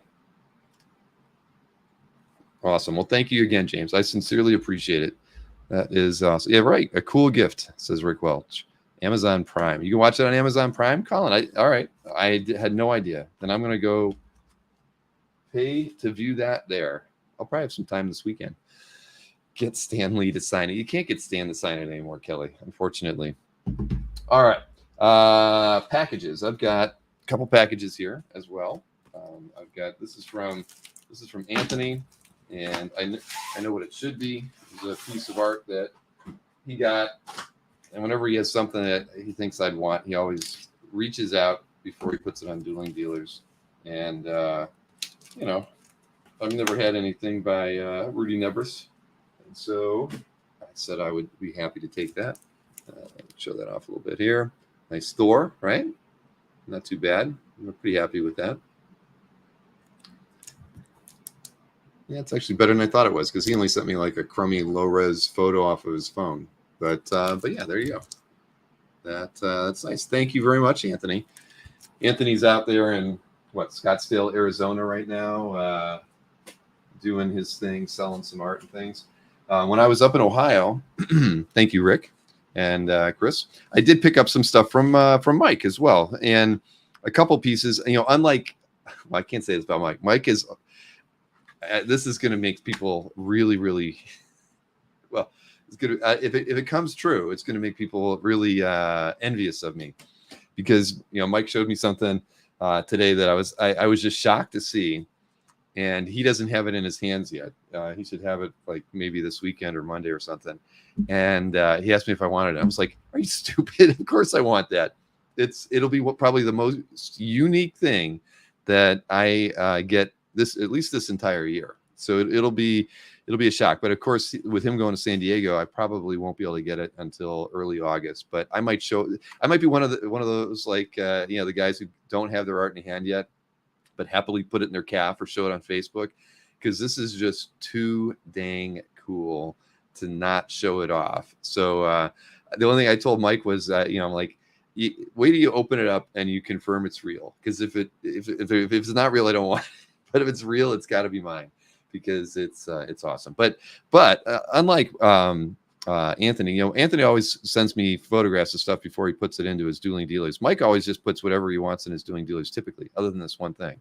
And so I end up seeing it And I never say anything to him typically. But in my mind, I'm like, yeah, when the show's over, if something that I like doesn't sell, I claim it after the show is over. So let's see, what was this? Might have been the older of the two pieces. This was, and it's funny because we just had George Pratt at the house 2 weeks ago, and I got to see a bunch of these. This is a Jeff Jones sketch. Kind of, it looks, I can't tell. I think it looks more like ballpoint pen versus ink. Probably is ballpoint pen, but very nice. And George Pratt had like a dozen of these, and I was so jealous. But I'd actually claimed this after the show when Mike had this on. He had on the show like 3 months ago, and for like $500 or something like that. So when the show was over, and nobody claimed it or haggled him down, I told him it was mine. So that's my first Jeff Jones. So I'm very happy to have that. And similarly, there was a Stranko that didn't sell that Mike had. And that one I waited a little bit to claim it because I've always wanted to get a Stranko. You always think you're going to get like the Nick Fury or something and not get a good one. But I decided to go ahead and get the pinup. I'm sorry, it's ooh la la, whatever Mike likes to say, sexy, whatever. But how often can you get a piece like that from Stranko? It's a prelim, obviously, to those. What was it? I can't even remember the way Mike described it. But they're from '73, so they're pretty old, 50 years old sketch from Stranko. I'm happy to have it. He heads the $25 back after. Yeah, something like Jason. And we've got something fun worked out with that $25 gag of Mike. We can't even call it a gag, right? It's his mantra. But yes, we have something up our sleeves with regards to Mike and his $25. Yankee Rose. There you go. Thank you, Rick Welch. But I've always wanted something from Stranko and just never had the opportunity to pick anything up. So I'm happy to get that one. But while I was at Mike's, I saw a couple other pieces too that I picked up. There was a Paul Smith, Jean Grey Phoenix piece from, what is that? 2019. So I took that. I've obviously got a few Paul Smith pieces. Nothing. Well, one published piece, but and a few sketches. So happy to add a Phoenix piece to that set. And then there was this one's a good one. This is from this is Sean Gordon Murphy with the combo of Grant Morrison and Sean. This is from Joe issue 6. So nice piece. I love Sean's stuff, and I love this last panel with the chess set, all the architecture up through here. It's just a gorgeous piece. And Mike just had this laying in a bin somewhere, so I decided I would take it because I haven't actually had a piece in my collection from Sean. So you hope that it cost me $400 less on the Smith. Yeah, don't you worry about that. Thank you, Ryan, on that. It is a beautiful page. Now, I do have one last package. I have an art sale with Christian Gossett on Saturday, and I have not had the chance to open up this package to see everything that he sent me. I got a price list from him, but I've not had the chance to do that. So I'm going to finally crack this thing open and see what Christian has sent me for the art sale Saturday. He's also doing some recreations, and I don't know if I loaded that up or not. I'll have to see if I can get that. Maybe when I'm playing a video, I'll make sure I get that other image for everybody. But the recreation I got sent today was pretty cool. I think he might be doing a couple other ones too. So let's see. Man, oh man, he likes the packing tape. There we go. Man, more tape.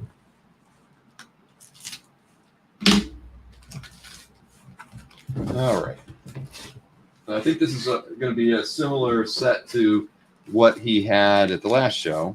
Some Red Star artwork, some Superman stuff. There's some Star Wars stuff in here as well. Again, but I only saw the list. I haven't seen. He didn't send me scans. So let's see here. What do we got? We've got some stuff from Superman Annual 7. Some Star Wars things that we've done for the TV show. He's going to have some. Oh, he's doing. Okay, well, that's what I wasn't sure about. He's doing recreations from the Star Wars Marvel comic for issue 1, 2, and 3. I don't have the recreations yet because he's still finishing them up. Then I've got some Dungeons and Dragons stuff, some Red Star, some Elektra stuff. So let's see here. no, just holding them up won't be enough detail for you, but it gives you an idea. We got the Superman Annual 7 page here. So, yeah, I get, what is that? Superman in most panels, looks like. So not too shabby.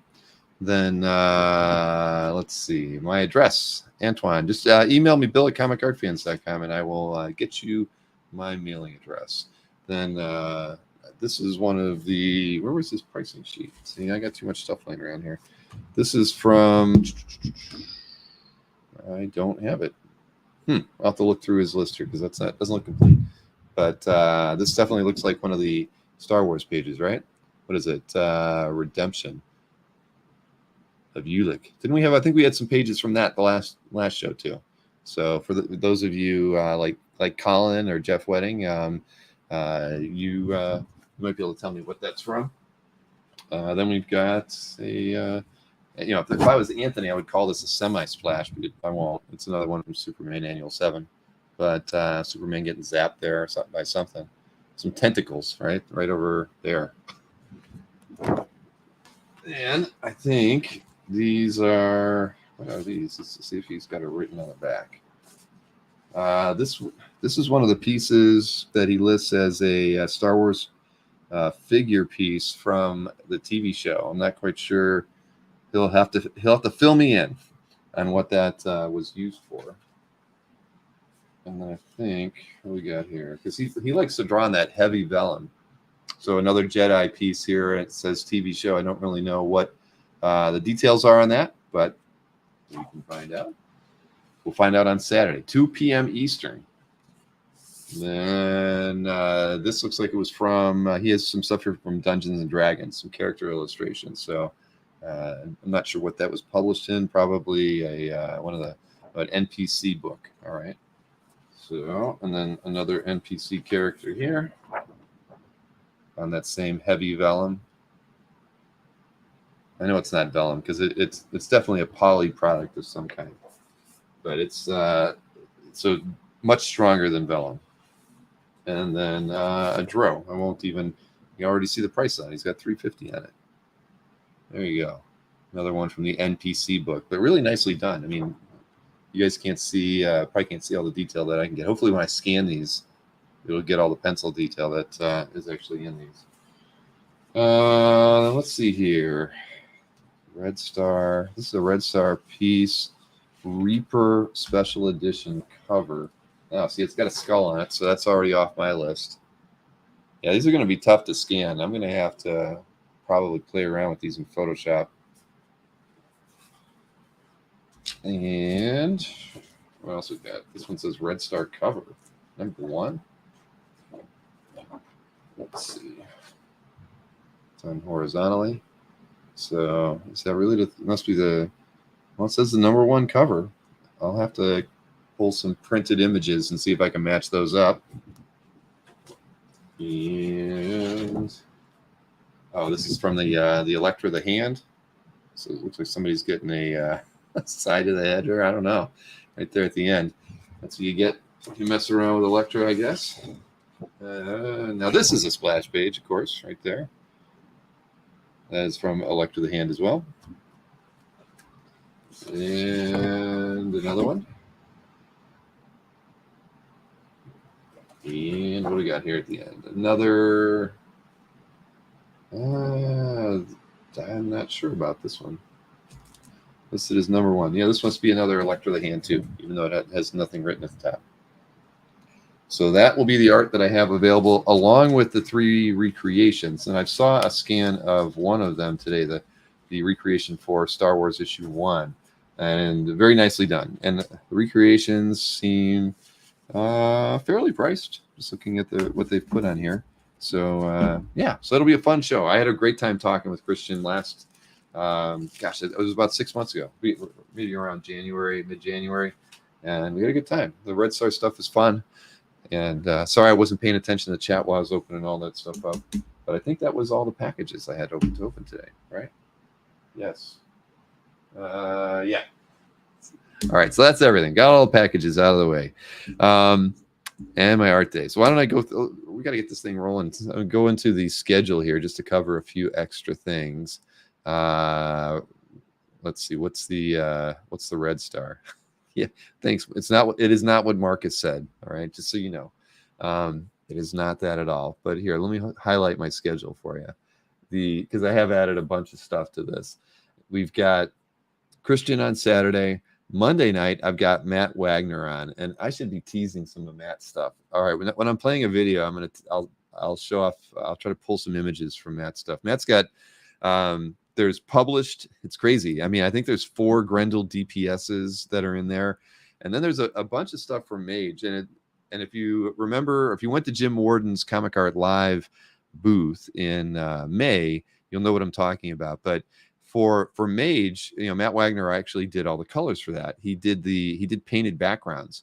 And so what I think we've got 9 or 10 of these where they're oversized. They have an acetate overlay that is the black line art on the acetate overlay, and then under you can flip that over, and then you've basically got all of Matt's painted work to do the coloring for Mage. And I think we've got representation pieces from most of the first run. I'd have to go back and look, but they're interesting, and they all sold out on Comic Art Live. I mean, if you're a fan of Mage, these are pretty unique because you're really getting painted work by Matt, where he's done some really good work in these. So I'll try to pull a few of because I've got them, some of them on my phone and some in email.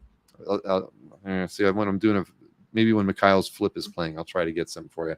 But so I've got Matt's show on Monday night, and let's see. Oh shoot, Chris Snork's reminding me I haven't sent him a link yet. Sorry, Chris. Busy day. I will get that to you. Then I've got Jeffrey Harnett on the 25th, Simone Bianchi on the 29th. I have a feeling we might have an OAX announcement that night too. You'll never know. We have a post San Diego show with Mike Berkey on the 31st. I do have to change Koi Fam. He has something come up, and he has asked to reschedule. Probably will happen in September, maybe October, but that won't be happening on the 5th of August now. Dan Brereton Art Sale Show on the 12th. Andy Kuhn, I think that might be a new one. I've got an ADD match between Jordan and Matt DiTullio on the it's not the 19th, it's the 21st. That's that same typo going on when I was racing to get things done today. That will be on the 21st, a Monday night, not the same day as the Andy Kuhn sale. Then we got Chaikin. Then I've got JP Coyson from Next Comic Art on the 28th.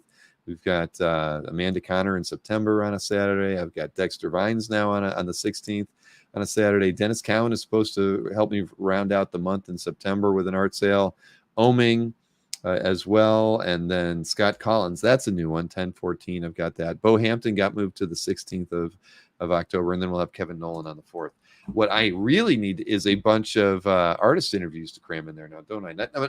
No more artist interviews, I should say. We need more collector interviews. So anybody who's interested, I've been sending out a few emails, and a lot of people are asking for dates on when we can do the interviews. If you'd like to get in on an interview, a collector interview with me, email me, bill@comicartfans.com, and we will try to get you on the schedule, because we don't do enough of those anymore, because we do so many artist shows and artist sale shows and different stuff on the channel. I need to get back in the groove of doing consistent collector interviews, at least one a week. So please help me out. Shoot me an email. The sooner I get you on the calendar, the easier it will be. Alberto has all the Hembeck. All right. More Nowlan. Yes, you got that right, Rich. So where's Hart D. Fisher? He's not on the list. I'm not selling any art for Hart, but yes, Chaikin is always he's a hoot, right? Like Adam mentioned, when you get, I don't have to do much of an interview when I've got Howard on the show with me, which makes it really easy. He kind of leads me and I follow, which is great. Let's see here. So scratching a few things off of here. All right, I'm going to go ahead and do the weekly flip with Mikhail. Mikhail sent this to me today, and it's he considers it his sketch collection, which it is by and large. I don't think there's any published pieces in there, or maybe, but one of the pieces is the first piece of art bought, or you could say sold, on the Dueling Dealers of Comic Art.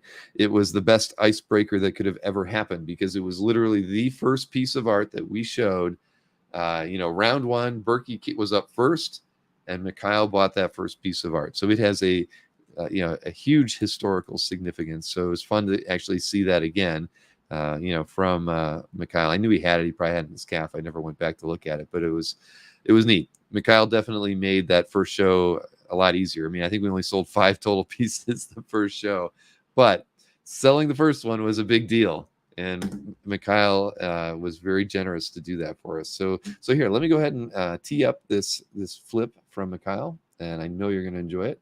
Here we go.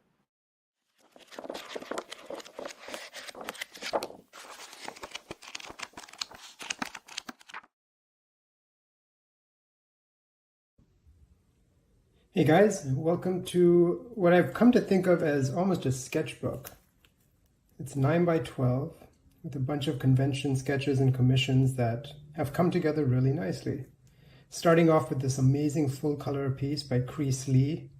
I cannot believe he accomplished this at a con. Mark Hempel and a Ariel Diaz death, staying with the endless theme. And we're going to see a bunch of deaths here. This is Renata Cordova. She's the daughter of another artist that I had commissioned. This is Leslie Hung. I asked them to do death in the style of their background. This was a gift from James Siegel and Iranga at HeroesCon 2022. Calf Mystery Sketch by Bill Morrison came out fantastic. Absolutely love the hair and the little detail on the phone. Another Con's arranged sketch by Martin Simmons. And this is from Twitter, Ethan Young, with his fantastic take on death. Moving on to a different kind of killer now. We've got Scott Williams. Picked that up at TorpedoCon in 21. And this is Adam Kubert from his very first fan exclusive experience in Boston. A very early Art Adams, picked up by auction, I believe. Mirka and Dolfo. Can't have Wolverine without Jubilee. Sticking with the X-Women now, we have Storm by Ingrid Galla and by Stephanie Laveau. Both of these through Annabelle at Kirby's Comic Art. Some color work now. Elias Chatsoudas. I saw his work at a con and he whipped that up for me. Absolutely beautiful colors. Steve Root colored piece, which is notorious for being the very first piece sold on Dueling Dealers. Staying with some color work now, and we've got a couple of Felix artists. Aaron Conley, absolutely amazing. Thanos versus Darkseid. And this equally amazing Rhino by James Harron. I put that on a shirt that I wore at Heroes this year, and everybody commented on it. This is a Chris Burnham piece. Absolutely love the execution of that and the conception. And this is Eduardo Vieira, one of Inky Knuckles' artists. Love that Spider-Man. A more muted color palette now. Our friend Iranga again with an absolutely amazing Lila Star. And Zoe Thorogood. Bit of an unusual piece, but I love this Venom. Bit of cosmic goodness now. Ryan Stegman, Beta Ray Bill #1 variant cover. And some of it was finished digitally. Art Adams, his New Orleans Instagram list, which I was very fortunate to get onto. And of course, we're going to see a lot of Galactus now. Another Iranga piece. And this is Louis Joyce, also picked up thanks to Iranga. Love that little surfer in the middle there. Herman Peralta, we've seen this piece recently, and it's going to come out of here soon to go into a frame. Chris Samney, I got onto his list last year, and absolutely love this piece. JTT, We've got the finished piece here, and they were kind enough to send me the pencil prelim as well, and I think they look fantastic here side by side. One of my very few Mannix pieces not in a frame. That's probably going to have to be rectified soon. And another jiggy artist, Elmer Cantata. I love this Vader. Sticking with a little bit of a Star Wars theme now, another next comic art artist, Luigi Turrell with the Ahsoka, and Chris DeLara with this awesome Rey. And now we're going to get a little bit weird. We've got Chip Zdarsky here. It's an illustration that he did for an article about older congoers. And here's an Art Spiegelman that I picked up at auction. Love this piece. And again, a very nice complementary set here that just fell together. Paul Smith, Bizarro, and here we have, of course, a cankerized Metamorpho. And just love the way these two sit together. Matt Allison, of course. Raphael Albuquerque, one of my very early con gets. And Tim Sale with this awesome Rorschach. This was a commission for someone that was unable to pick it up, and Essential advertised it, and I swooped in. Finishing on a bit of a lighter note, it's got some music. Jim Mahfood Prince and Dave Akins right here. Two fantastic renditions. Absolutely love it. And we're going to finish with my first mystery sketch ever by Mike McCone. And I just love this Bowie. Thanks for looking.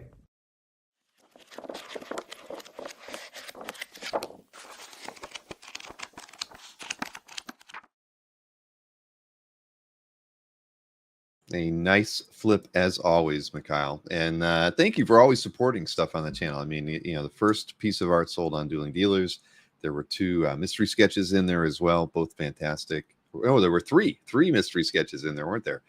Mike McCone was fantastic from the first mystery sketch. The Death was by Mil Morrison was from the second one, and then the Peralta from our third mystery sketch. So yeah, fantastic. Again, thank you. I don't know what to say. I'm wearing Moonbat tonight. See that? I don't even know if anybody noticed. This was made by Mikhail. Synchronicity there. I did not do that on purpose tonight, but I thank Mikhail for my attire today too. Wow. Jason says he's going to do a new flip. All right, that's why. But as long as you're flipping art, you know, right? You're not flipping anything else. Anyway, so yes, as everybody knows, we really haven't encouraged people to do flips in a while, and I think that's probably why we haven't had many flips shown in the last 3 or 4 months. So I would, you know, they're easy to do. I mean, well, maybe they're not. You got to film them. Always remember to film them horizontally. But if you want to do them, just email me, bill@comicartfans.com. We can work out where you can upload the files to, and then we can put it all together and show it on the channel for everybody to enjoy. So, you know, do it if you can. Everybody can put together one. You don't have to be on camera. It's just your voice. It's easy. It's just like riding a bike. Just get out there and talk about art that you love in your sketchbook. So he's doing boxers next year. Well, I won't be showing those off, James, if I get a pair of those. So a couple things about San Diego. What did I get here? I mean, I think I talked about this the other day when Hakes was on here, but Hakes is set up at San Diego this year like they were last year as well. And I guess I didn't upload my new slides, but there you go. They got some art on display. They're going to have that Star Wars 1 page by Chaykin. Talk about Chaykin again there. We will have that. They will have that on display. What was their booth number? Do I even have it listed here? It's not even on their slide. Maybe it's on this one. Nope. Well, they were in 700, 707, I believe is the number. But you know, look them up. And Cool Lines Art is bringing some secret stuff. And I'm looking at their site where they sent me a link to talk about it. And one of the images is broken. So it looks a little weird. But here, I'll even pull it up so everybody can see. What was this? Again, they're bringing on Friday. I know that it's like even though the show opens with preview night on Wednesday, on Friday, they're going to be showing off these 4 that they feel are Grail-worthy pages. And no prices are listed here, as you can imagine. But I know there were teasers in these things. Like this one said, Golden Age cover by a master of multiple mediums. This is one of only 3 surviving cover originals of this kind, an adventure hero cover done pre-World War II by one of the most popular comic artists from that period and beyond. Yeah, you take your guesses on the artist and the title for that one. The second one, of course, has a broken image, but I think they actually left the thing in there. It's a large size Silver Age DC cover, one of the top 3 superheroes from DC. Well, so it's got to be Superman, Batman, or Wonder Woman. Drawn by one of the greatest Silver Age to Bronze Age artists of all time. First and only large size example of this hero by this artist. Can't imagine on that one. And what is this one? Silver Age Marvel page by master comic book artist Jack Kirby, not only from the early key issue, but also multi-Grail importance. It shows the cover scene for the historic issue and the first appearance of a major villain from the Marvel comic book world and the cinematic universe. So, well, it can't be Thanos, right? So, Kang, more than likely. And last but not least, what could the other one be? This one should pique Jason's and James' curiosity. Fresh 1980s Uncanny X-Men cover, the most collectible superhero team. Yeah, we always say that around here. By one of the top and most popular artists of the modern X-Men series. Well, I don't know the issue, but I know the artist. And I won't tell you if they made my top 5 or not, because we know that many of them didn't. But let's see. Modern X-Men series, drawn by an artist who had one of the longest and most memorable runs in the title, raising this issue's cover to an even higher level of Grail desirability. It has the first appearances of many characters and villains. I mean, how do you, well, there you go. It's wide open. I know who the artist is, but I won't say. I don't know the piece though. At any rate, so there you have it. There's some San Diego previews for those of you going to San Diego. No prices. I don't need. Hey, does that shock you? I'm sure there will be prices when you're there when you see it at San Diego. And all I can tell you is they told me they're not going to show them on Wednesday or Thursday. They have a time set for Friday when they're going to show them. So I don't know. But as soon as I know what time, I'll be sure to put it out there in some form or fashion for everybody. And I guess I missed Marcus.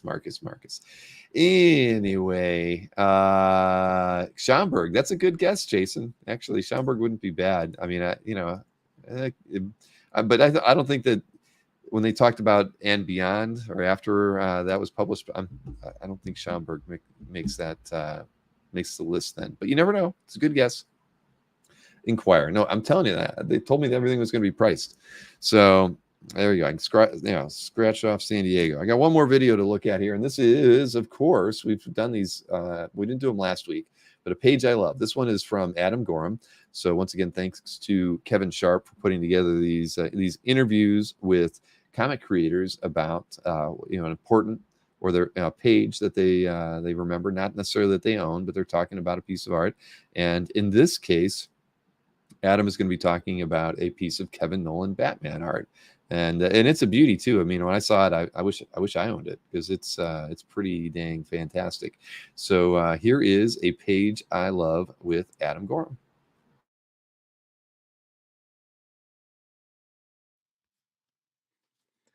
Hi, it's Kevin Sharp. I'm here today with Adam Gorham, the creator of the Blue Flame and artist on Darth Vader, to talk about a page from Batman Black and White. Hi, yeah, so I've chosen a page from Kevin Nowlan's Monsters in the Closet, which is a short story from the Batman Black and White series. I believe this was printed in the 4th issue of the first run of that series. And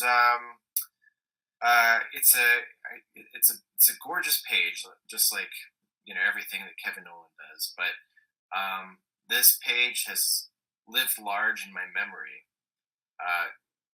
because it's an 8-panel sequence that starts from the heights of Gotham City.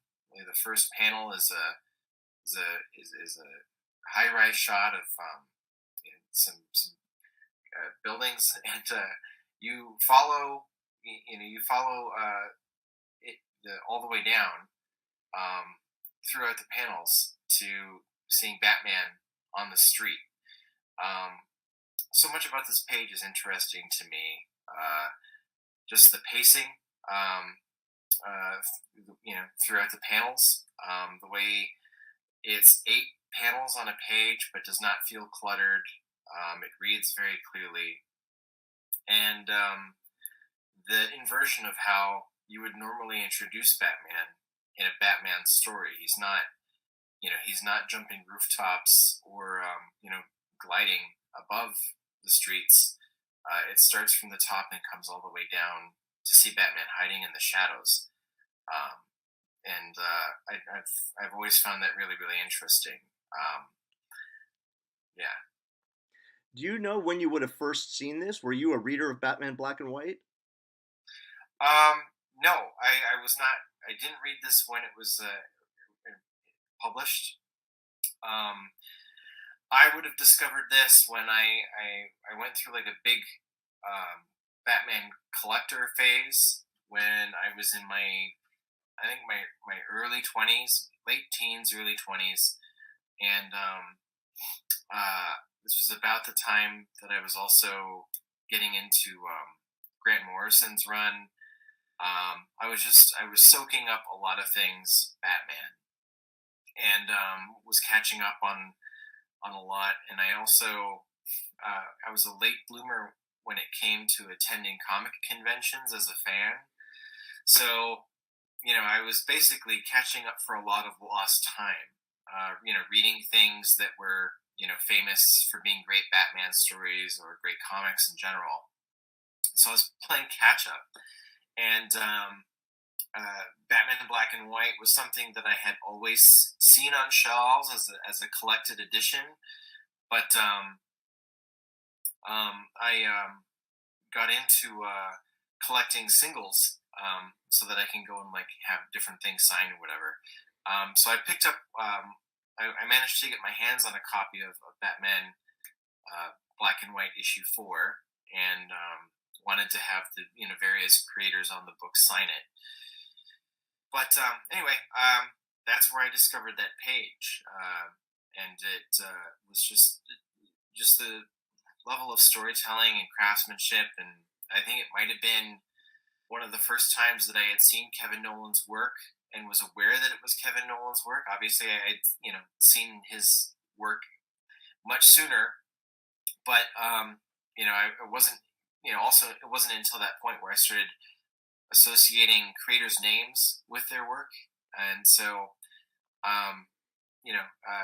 his inking and his storytelling left a huge impact on me, and that page specifically.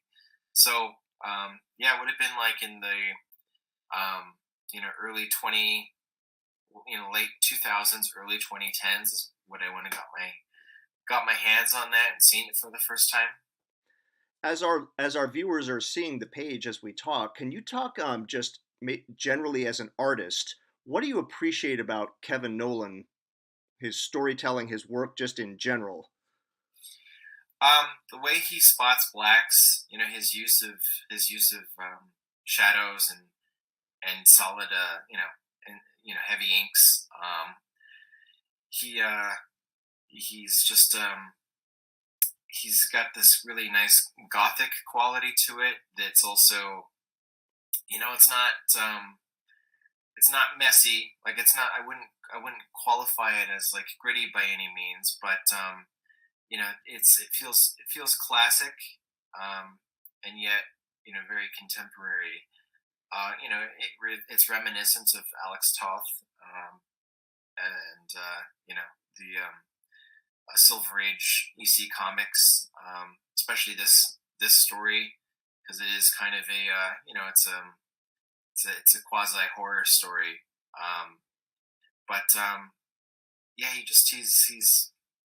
he's like the quintessential comic artist, and I like the way he renders with his line work. It never feels it always feels precise, and it never feels overwrought or busy. It's he's marvelous. So And I especially like the way he will cast light and shadow on faces, especially Batman. Where he chooses to put in light sources that just for the sake of creating mood rather than reality. It's quite excellent. I can't say enough nice things about it. Great. Thank you for joining us, Adam. No problem. All right. So as everybody knows, Kevin Nowlan is going to be one of our guests at OAX. So we're excited to have him. He's one of my favorite artists too, and we have him. We were talking about interesting things we're trying to get each artist to do. As everybody knows, after the art sale that we had with him a couple months ago, he's going to be doing those at least 6 commissions that will be delivered at the show. We did take a list of 13 people total, so he may get to some other ones too. So you never know. But yeah, I'm looking forward to actually getting to meet him in person. I've never talked to him face to face before, so that's going to be fun. And I haven't got the video yet. I probably will get something next week, and I'll probably have to sit on it till the following week. But Jose Garcia Lopez is also going to be a guest of the show at OAX. And it's funny because as soon as Kevin Nowlan learned about it, he was like, "You got to sit him next to me because my wife loves him." So we had to make a note in the spreadsheet to make sure that we put Jose Garcia Lopez and Kevin Nowlan together so that Kevin's wife can have a good hangout. So yes, indeed, Chris Norick. Another reason for you to come to OAX. Yes, Garcia Lopez will be there. And he doesn't have time to do anything special per se, but he'll be doing a piece for the auction, and I won't say what that is yet. But he gave us a hint on what that's going to be, and he said that he's going to definitely bring a lot of pre-done work, and he does do sketching at shows. It's just not as prolific maybe as he used to be, but I know he does 2 or 3 a day, maybe I should say 1 or 2 a day. But either way, I can't wait for it. But he and I were emailing. We were either going to do a recorded interview, or he was just going to record a bit about coming to OAX on his own. And we haven't squared that away yet, one way or another. But I'm sure we will figure that out. But Garcia Lopez definitely is a great addition to the show. So, we did get him listed on the site. I think we got about 24 artists listed on the site right now. We're kind of in a slowing down mode because we weren't getting turned down too often by artists. It was interesting. Most people do want to come to the show. So it's more, for us, it's more of a logistical thing and a space thing. I mean, at the end of the day, we can't have every artist that we would like to have there. So, we're pumping the brakes a little bit to kind of see where things are going to shake out. There's a couple reps we're working with that we haven't ironed out, the artists that are going to be coming with them. So we just felt like, focus on a few other things in the interim. But it is a dream lineup so far. Thank you, Mikhail. I'm very, very excited. Save some juice for year 2, Colin. Oh, don't worry. We that was the thing. There were people who we were saying 3 months ago, we're like, well, we got to have these, this person has to be there. And even at Heroes, we were like, we talked to somebody and we're like, gosh, we got to get them at the show. And now it's like, we'll just wait till next year because they're just, you can only have too many home runs at one show. Right. So we'll see. We'll see how it shakes out. But that's the thing, when we made our list, even before we started asking people, we had 250 people on the list that we wanted to talk to. So, when you whittle it down and you can only have, 60 artists or whatnot, I mean, that's still a lot. So, and we have a lot of other announcements coming down the pipe. So, yes, year 2 will be the way to go. We're not going to overextend ourselves and have have a situation where the artists aren't doing well. We want everybody to have a great show. So I can move on now to the CAF update portion of things, but I can't. I got 2 other things I got to do, don't I?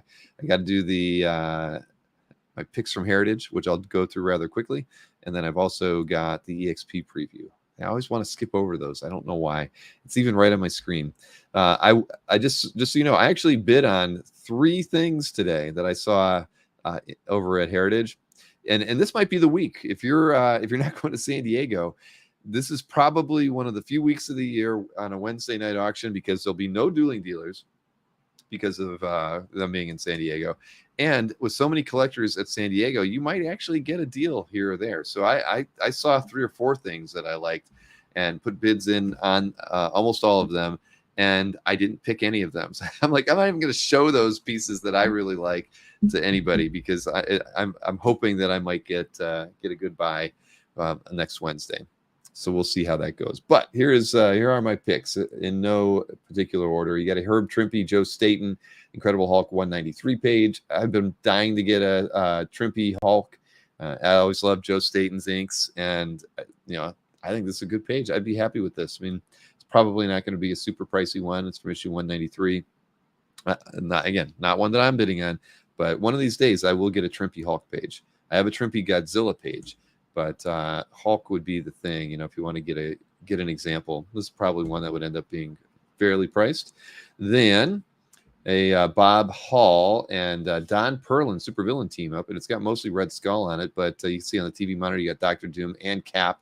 So overall, pretty cool page. I mean, supervillain team up is one of those funky books that a lot of vintage Marvel fans enjoy.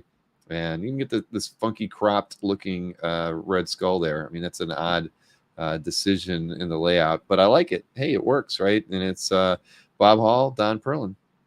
Should be affordable.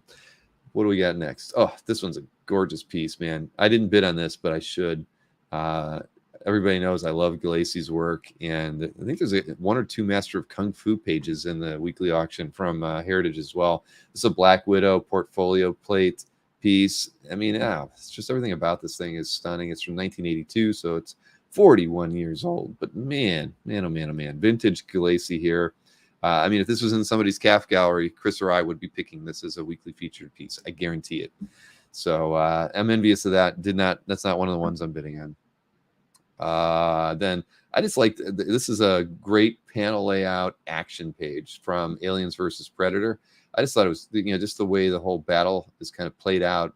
It's just great. I mean, man, take a look at this. So this is Jim Hall, Ricardo Villagram inks. But, again, I like the inset panels to kind of convey these quick motions and things. And then you get this last big schluck.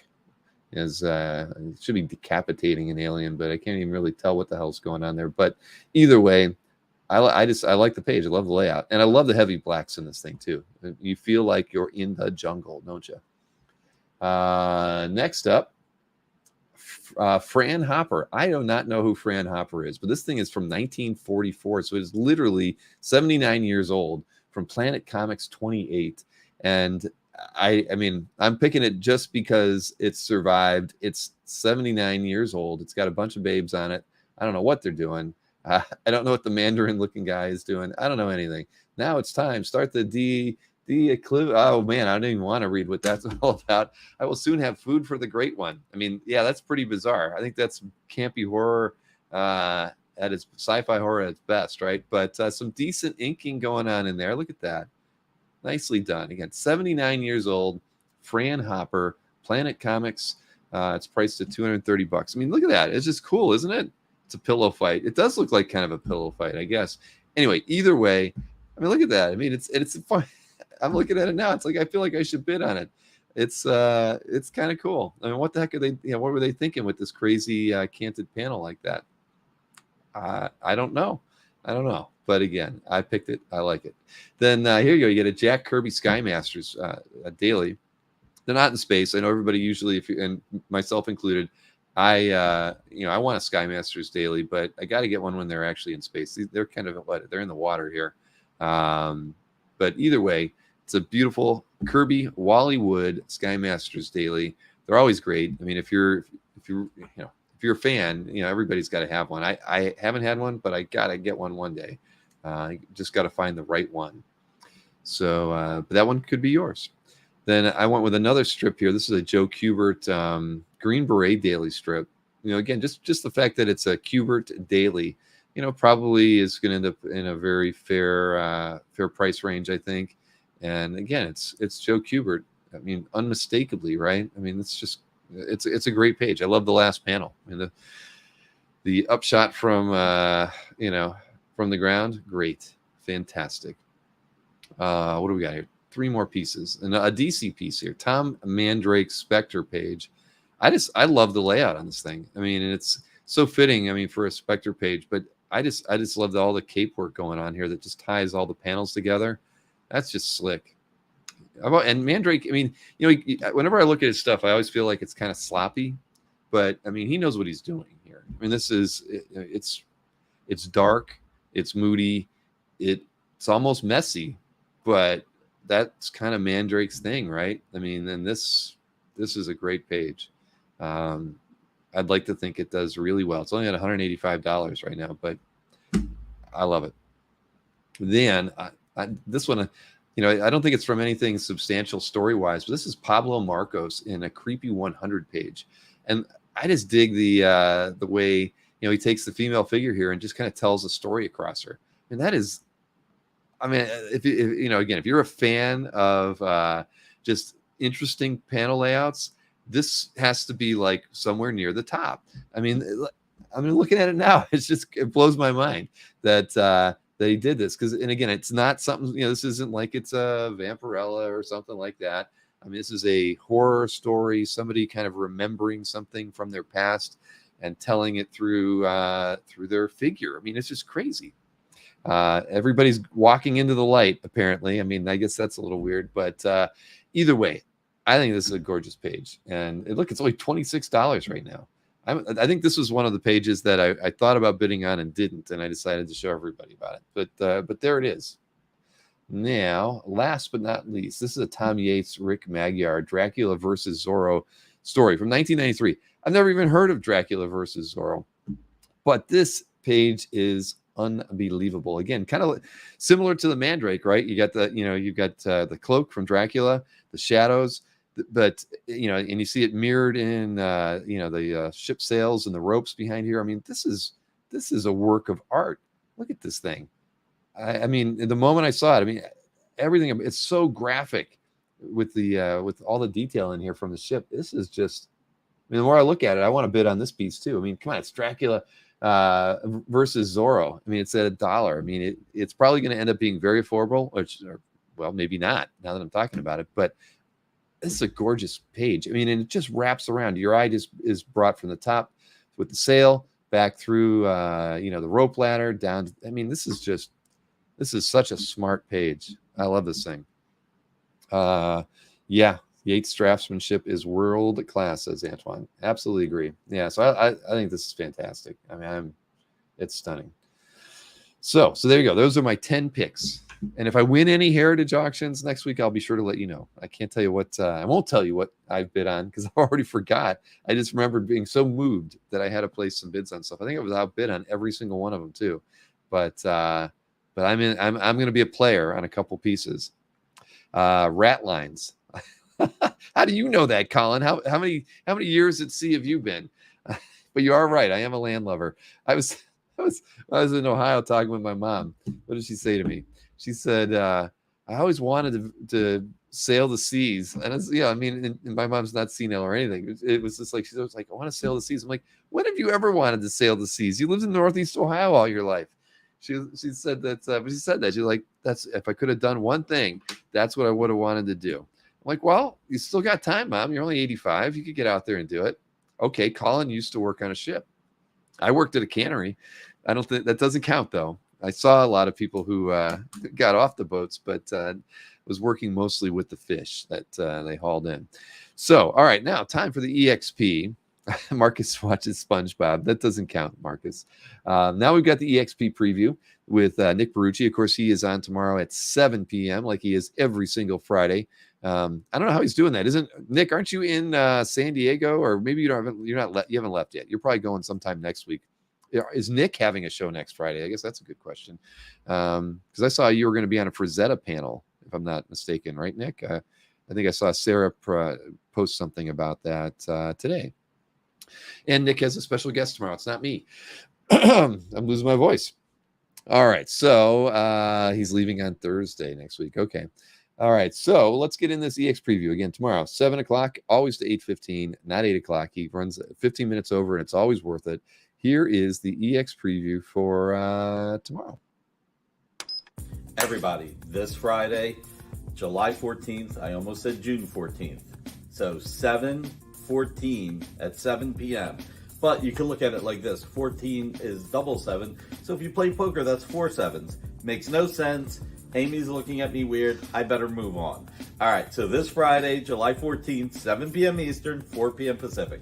We're going to go back to doing a really affordable show. We've had some really high-profile shows with a little bit more marquee art. We will still have some marquee art, but we are going to have more affordable art. Hopefully get a few new people into the hobby, something really cool.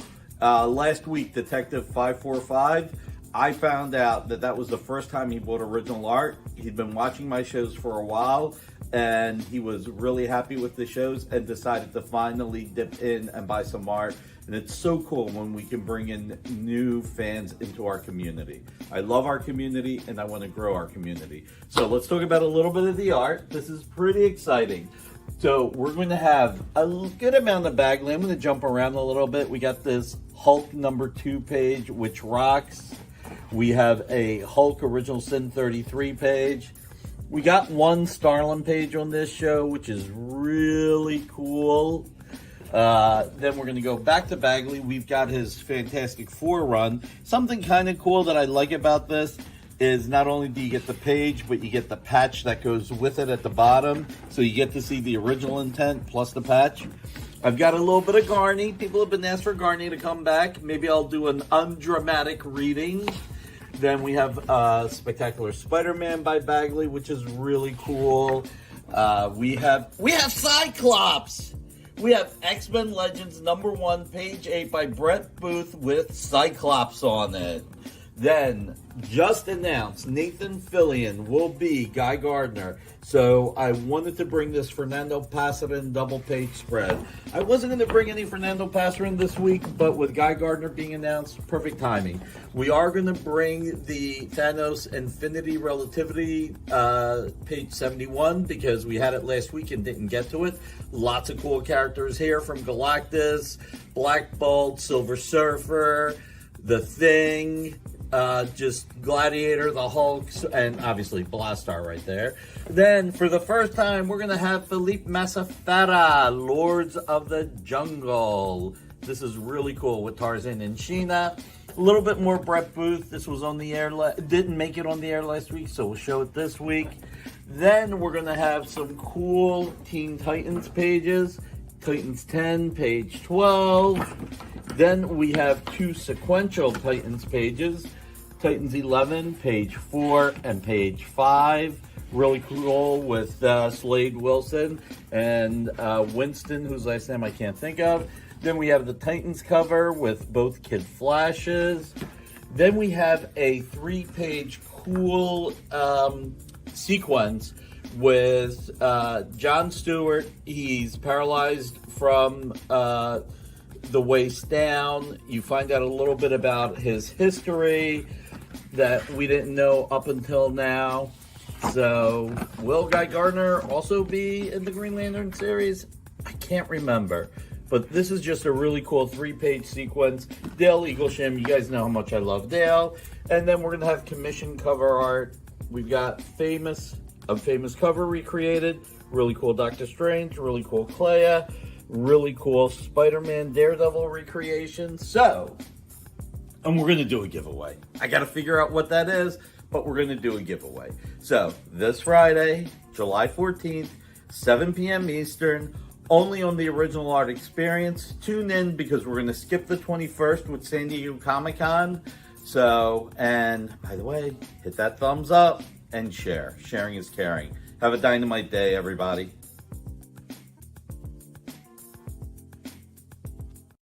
Indeed. Have a dynamite day. Thank you, Nick, for doing that. As always, it's my pleasure to play those every week as well. Now we can get on with the CAF update, I think. I'm still losing my voice. That sucks. It's a good thing Chris is coming on soon. He can cover for me.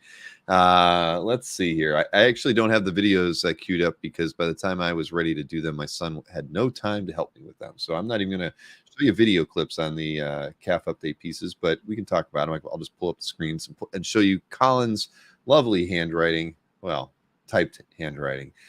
for our update for the week. So the dealer market data, I didn't pay attention last week since I was in Ohio, but it wasn't a very good week last week, or the week before that, where it was only 176,000 in sales. Well, this last week was even worse. It was $113,000 in sales. I don't know if that's like the lead up to San Diego, and everybody's like, holding all their art for the show or whatever, or the buyers are not buying because they're saving their money for San Diego.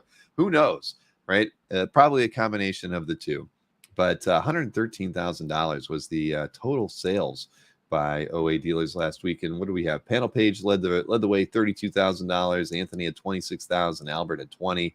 Mike had 18. Felix had almost 10. Of course, Felix is going to lead the way next week because he's had his big Felix San Diego Comic-Con, get all the money before you guys go to San Diego show, and it works really well. Obviously, I think he's had many sellouts of or close to sellouts of things this week. I mean, I think he had 50 pieces dropped today. I don't know if they all sold or not, but either way, it'll be a big week for him. But as far as the top 6 pieces go from last week for dealers. Neil Adams from Albert Moy. This was a Justice League of America page, sold for $12,000. Wolverine Splash from Panel Page sold for what is that? $12,000 as well. Another $10,000 J. Scott Campbell Danger Girl page was sold by Glenn. We got a Frank Cho piece that Ramita Man sold that I think actually ended up on CAF, if I'm not mistaken, by Harley Quinn cover to $67. Felipe Masafera, of course, that was sold by Mike. And a Moon Knight page that was sold by Panel Page for $5,500 from issue 22. I'd like to see that one now. It looks like a crazy looking panel out there, but so that was it. So not a great week for dealers, and it is what it is. We're seeing some we're seeing down sales on dueling dealers, right? I mean, kind of across the board. Summers usually aren't the best because it's con season, lots of other money being spent. People are traveling, spending money on other things. But either way, definitely a disappointing few weeks here for original comic art dealers. So as far as auction houses go, was there a special one? Yeah, I thought Heritage had a specialty auction, and they had only 17 pieces in it, but the total sales on that thing was almost $250,000 for them. Magic the Gathering, there's all card art stuff, right? Even a Phil Foglio piece, which is I can't even imagine what that is. So I'm going to leave this open so I can go check that out later because I love Phil's stuff. So the specialty auction buoyed their sales. So $586,000 in sales last week. Obviously, we saw 250 was from the specialty one. So otherwise, it would have been a normal week. eBay had 182,000 in sales. There was a Bernie Wrightson Frankenstein DPS that sold for $8,400. Frank Miller Sin City Big Fat Kill page sold for $6,300, and a Paul Gulacy Master of Kung Fu page with Esposito Inc. sold for $5,280. Wow, I'm gonna have to check that out too. I can't even imagine what that might have looked like for selling for that much. And but it's Heritage, so it doesn't surprise me. And then we've got eBay. What do we got? 156,000 over there. Garcia Lopez cover to Action Comics 481 sold for $6,393. Kim Jong-gi Joker sketch 5,500, and a John Romita Sr. Kingpin piece at 5,000 as well. So there you go. That's my market data for the week. Nothing special, but let me hide that. There we go. So yeah, I'll have videos. Well, maybe I won't have videos next week. It's going to be San Diego, but I got to it way too late. I texted Ashton at like 4:30 and asked him if he could do the work for me, and he told me he had a gig at 5 o'clock, and so he was not going to help me. And the thumbnail was Wrightson, Antoine. I think I already closed the window, or I can give you the link to it. Here, let's see. Yeah, the thumbnail here. That was a huge link. I don't know if you can copy and paste these easily out of the chat or not, but it was a nice Frankenstein piece. So nope, it's all chopped up. It's too long. Anyway, all right, moving right along. Mr. Snorks in the green room, my drinking buddy. We don't get to drink enough, but I sent you a picture of the beer selection in Northeast Ohio. You did. Superior to Florida. That's what's important. God. I was like in heaven while I was in Ohio. At least, a whole aisle of beer that only half of which I recognized. That was great. Mm-hmm. That's awesome. We get all that Great Lakes stuff here too. It's nice. I got my finally, I got a 6 of the porter. I mean, any season's good for me with a porter. I mean, at least a good porter, right? I mean, so yeah, I got that, and I drank a 6 of Dortmunder while I was there, so I was very happy. I didn't get it into my app though. Darn. Oh well. Oh yeah, you didn't do your check-ins. I'll shotgun a beer for these guys next week. I'll have a beer on hand for. Okay. Well, I'd say I would, but I was just texting Maureen to see if she picked me up any beer. I've been asking her for the last 2 days because she's going out, and I'm stuck here at the house because I've got these contractors here. And I literally just text her, did you get any beer today? No. So it's going to be another night without beer for me because I haven't been able to get out of the house. Dang it. Anyway, yeah. So let's get this thing moving right along. Let's do it. I keep forgetting to do the intro music for you too. I apologize. I am A-okay with that. I'm not. I want to do it. All right, here. Let's see. Got this right here. So what do we got? And highlighted. All right. Coipel. Let me resize the screen a little bit here. Fill things up a little bit better. There we go. All right. So whose collection? Oh, it's Ron Wentz, Calf Gallery. This was a no-brainer when I saw the thumbnail. I was like, well, I'm definitely picking this. No affinity necessarily for Storm or the X-Men or whatever, but this is like bordering on fine art to me. I mean, if the subject was not a comic book character, we could have a completely different discussion about this. So just look at what's going on with her hair alone. Like the hair alone makes this worthy of being picked and discussed. Oh no, I completely agree. I loved it. I loved like the lens flare thing going on here. I mean, there's a lot to appreciate in this piece. It feels, I mean, it's obviously a painted piece, but it just feels so painterly. Like there was something, they were channeling something a little bit more while they were working on this, rather than just giving us a painted comic book character. Yeah. I love it. And I think the fact that he's able to do, with traditional media, what people are doing digitally, and arguably better because it's authentic. There's a lot to be said about that. Agreed. Now, was this okay? So it was a published cover, and no notes in here from Ron, but yeah, no, it's a gorgeous piece. Does it have we got 6 comments, 5 likes. There should be a few more comments and likes on this piece. That's for sure. Yeah, I was surprised. It's a significant ad in my mind. Mm-hmm. Oh yeah, without question. Yep. I think everybody loves it for the same reasons we do. If it wasn't a comic book character, would it cost less? It might actually. Yeah, probably. If that was like Britney Spears and a painting of Britney Spears, probably wouldn't sell for as much, right? Yeah. But hey, it's nicely done. Congrats to Ron on that pickup. Now, as you told me, you're leaning heavily into Batman this week. There's so much Batman this week. For Batman haters, I'm going to apologize in advance, but for Batman fans, you're in for a wild ride this week. I picked this purely because of that first panel. That first panel is it's everything. I love when artists choose to just completely black out Batman's face. Like that is such a cool effect for me that really works. But the boot in the face is just like, there's so much impact there. And the way that Glapion chose, again, I'm guessing Capullo kind of like blacked out the face, right? Or suggested that, but like the choices he made with the weights on the right side of that for that top panel just absolutely make it.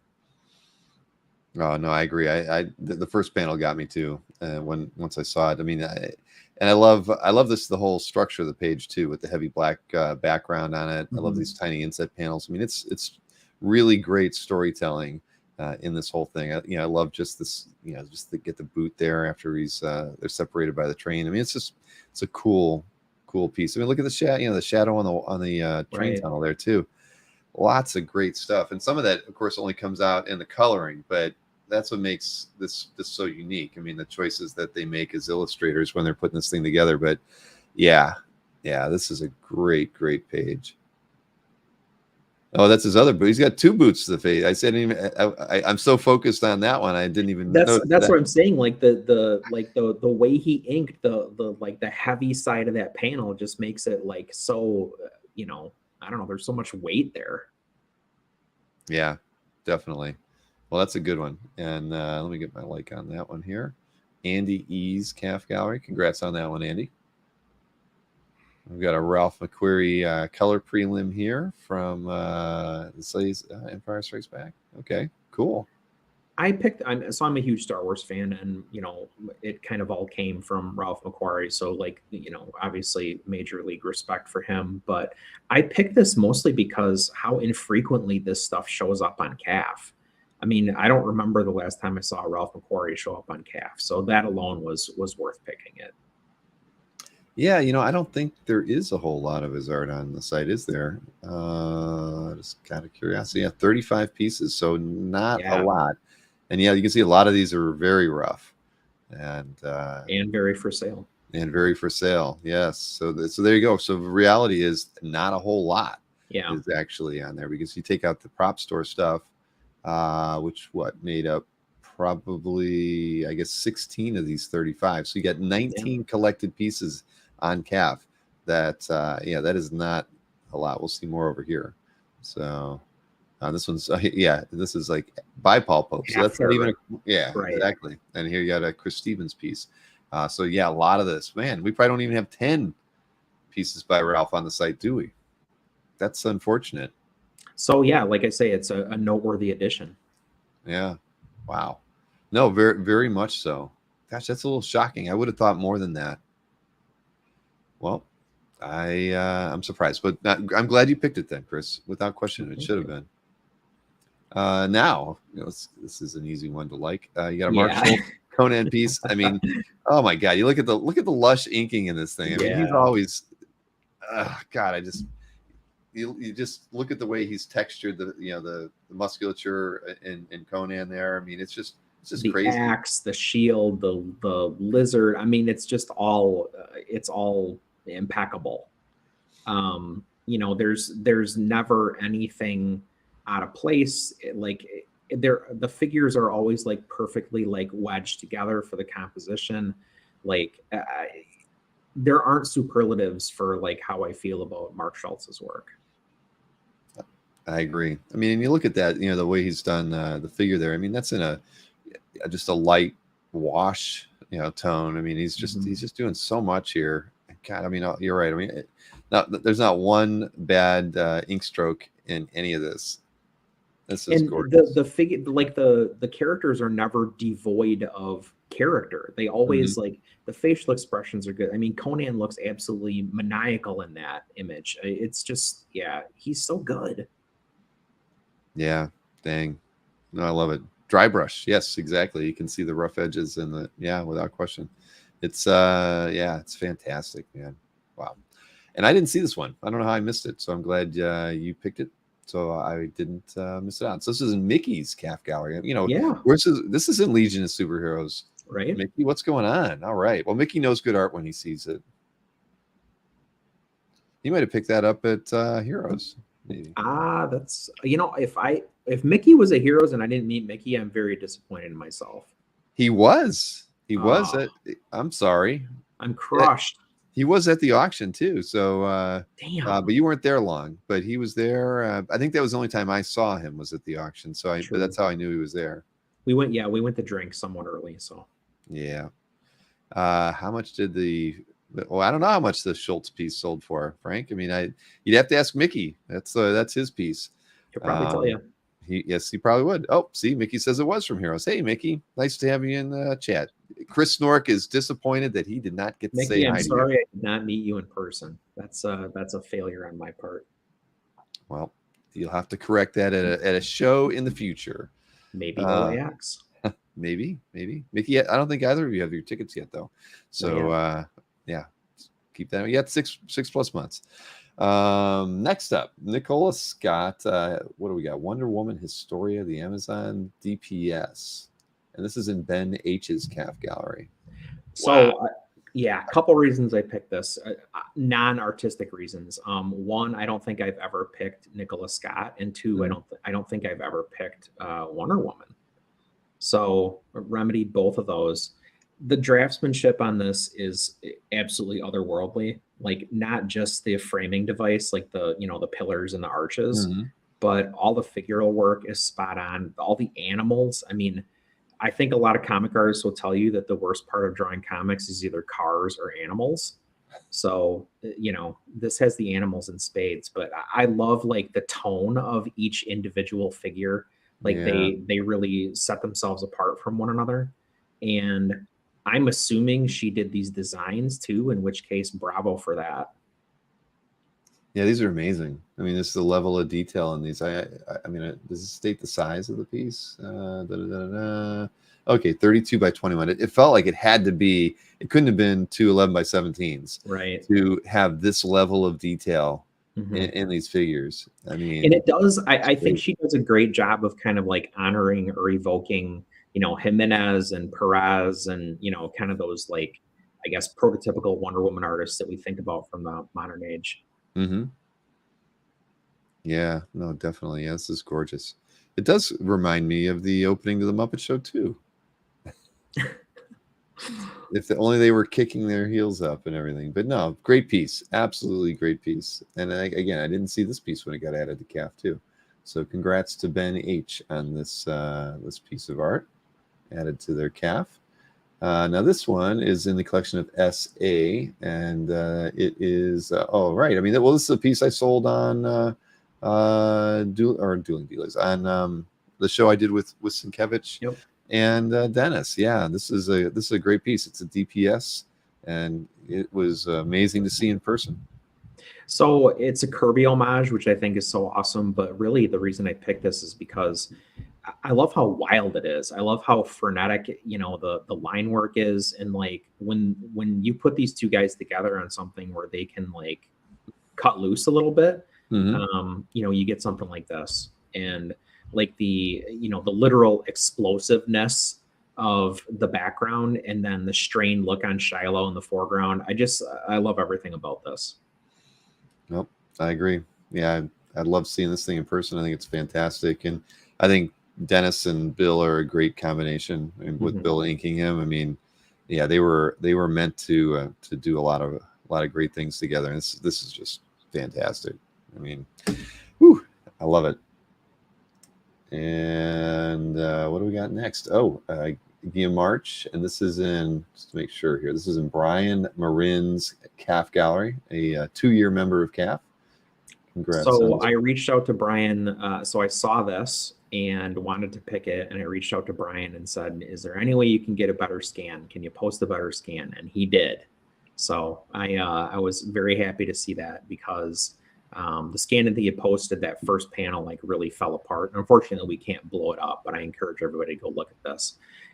I think really the reason that I picked this is because I haven't seen Guillaume do the entire Justice League up until this page. You know, I'm not avidly reading the book, so I'm sure that it has happened, but I think he really like is able to showcase kind of everything he's capable of doing here. There's great looking female figures, which he obviously loves doing. You know, there's the kind of sinewy characters, like there's the deep blacks on the bottom panel with Batman. I just think that this is a great showcase of his talent. Oh, agreed. I mean, it's a fantastic page. I love it as well. I mean, I love the panel construction on it, and that first panel is pretty killer. Yeah. I'm a sucker for a good flash power effect too. So the like 3rd, 4th, and 5th panels are nice. Oh yeah. Yeah. No, that is well done. No, this is great. And you're right. I wish it was a bigger scan, but hey, at least we have it on the site. And I'm glad that you convinced them to put a bigger scan out there. Hey, Ash Marin 1 in the chat. Ah, there we go. I finally started uploading on CAF. Thank you very much. It's great. It's a wonderful piece. Thank you for sharing. All right. Yeah, I saw this one. I liked it as well. An Alex Nino piece. I mean, look at that thing. It's just deep shit, isn't it? It is. It's nutty. I mean, I love his stuff, man. I mean, this is just so over the top, crazy. But man, this is great. What I think I like the most about it is when you look at it, you know, if you zoom out and you look at the whole thing, it looks like I don't know, a beautiful design. It looks like textural, almost like tile.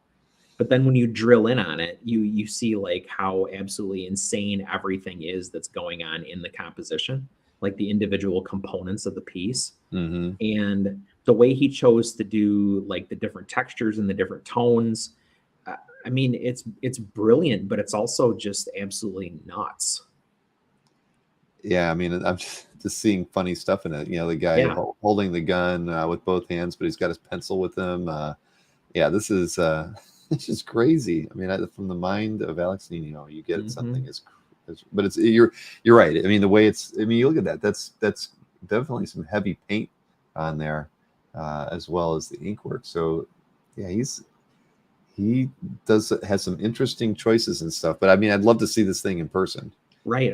I bet it's huge too. Yeah, so that's why I was trying to see if there anything was written about it, but no size written down here by Ken Picardo. But it is. How could it not be? You know, gigantic. But yeah, that's great piece here, and a great scan. Like you can really like get involved. Mm-hmm. All right, what do we got here? Now we're going over to Epting, Avengers 50. Yeah. This is a slick page too, and I just love the fact, you know, no panel lines on the illustration. It's just fun. I mean, it leaves so much up to your imagination on the flow, but it works. You know, as a work of art, it really works. As a sequential story page, it works. I mean, it's great. Yeah, well, one, I'm a big fan of Epting, but two, my printer's going off. What are you printing there, Chris? My wife is printing. I don't think she realizes that she's disturbing me right now. Oh, sorry. Ken, hey, you know, Ken with the Alexinias in the chat and said it's on almost 2x3. 24x32. That's a large piece of art, Ken. Congrats. And thanks for watching on Facebook too. We were able to share that with everybody over here on YouTube. So he's printing OAX tickets.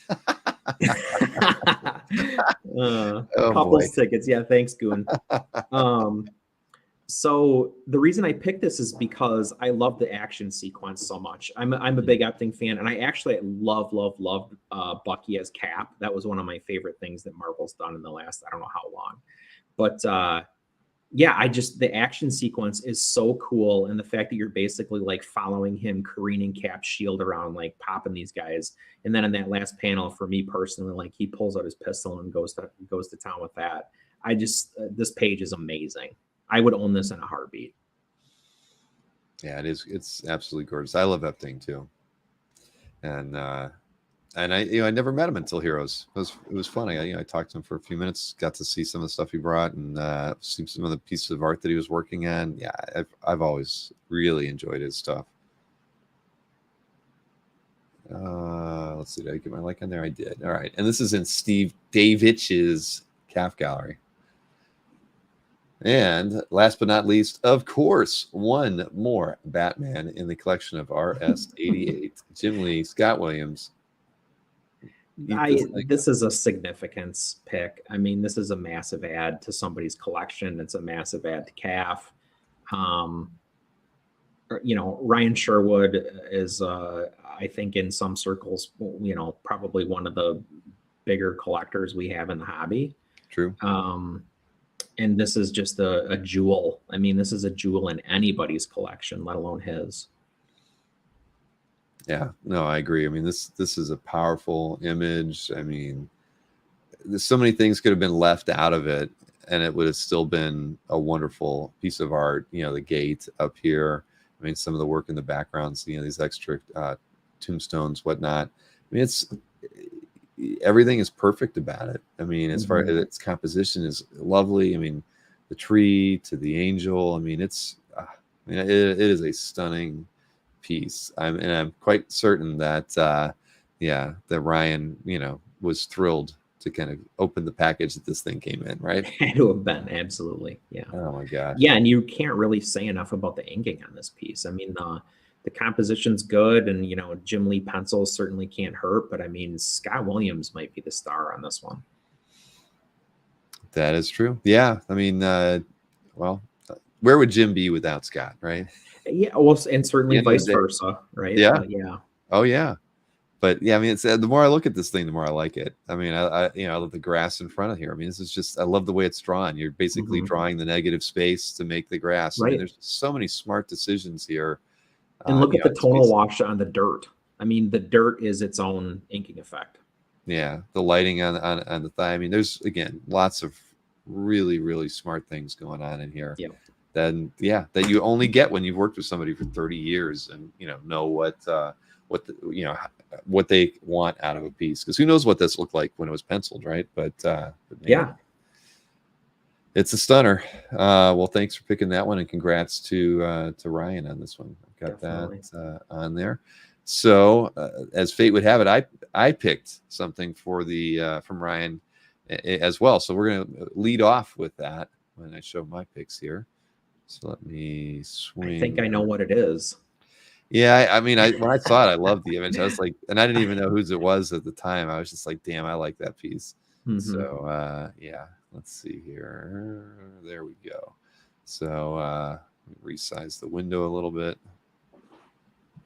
All right, so here we go. Another piece by Ryan. Zofino, a variant Wolverine cover. And again, I love the image. I mean, I love the I love the foliage. I love the light, wash tone in the back to kind of, give you the far depth of the piece. Yeah, and the fact that he's put the claws in that space. I mean, again, just really nice. And kind of like with the Batman, like you talked before. When Wolverine is pretty much blacked out and you'd only see his eyes, I mean, he looks more like a badass at that point. And yeah, I mean, I love this image. I mean, I can't imagine it as a variant cover. I mean, where did they put the logo or anything for it? But as an overall image, I thought this thing was, this was a winner. It's absolutely nuts. I loved it too. And if it weren't for the significance of the Hush cover, this is a no-brainer. I'm super glad that you picked this. I don't think enough people know about Zofino yet, to be honest. I mean, he's not super prolific either, but like when you're turning out this kind of stuff, like you deserve to be noticed. Like we should be talking about this piece tonight. There was a video of him working on this piece. I did not know that. I'll have to look that up. But yeah, I mean, he's like, he's beefed out Wolverine like Sam Keith used to draw him crazy, but it's definitely it's Zofino all the way, right? I mean, but so it's just, this thing it's gorgeous. I mean, as soon as I saw it, I was like, that's the show graphic this week. Antoine, he is not deceased. This is his son. You're thinking of Jorge. Jorge, yes. Yeah. Marcus, no, Snork will not have to upgrade to a 1K camera. Yes, Snork will not be upgrading to a 1K camera. He needs 1K to spend on art. Exactly. That's kind of what I was thinking. That's what held me back. I didn't spend $1,000 on a camera, but I was tired of the focus issue. I tell you, this, as nice as my camera is, all those problems with focusing just made me decide I had to get rid of it. So, but who would have thought?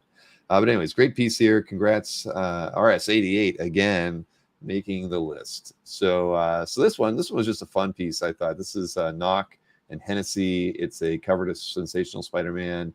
I love the two villains and just the idea of water and sand, and so you've got two villains that kind of have like whose powers are the same.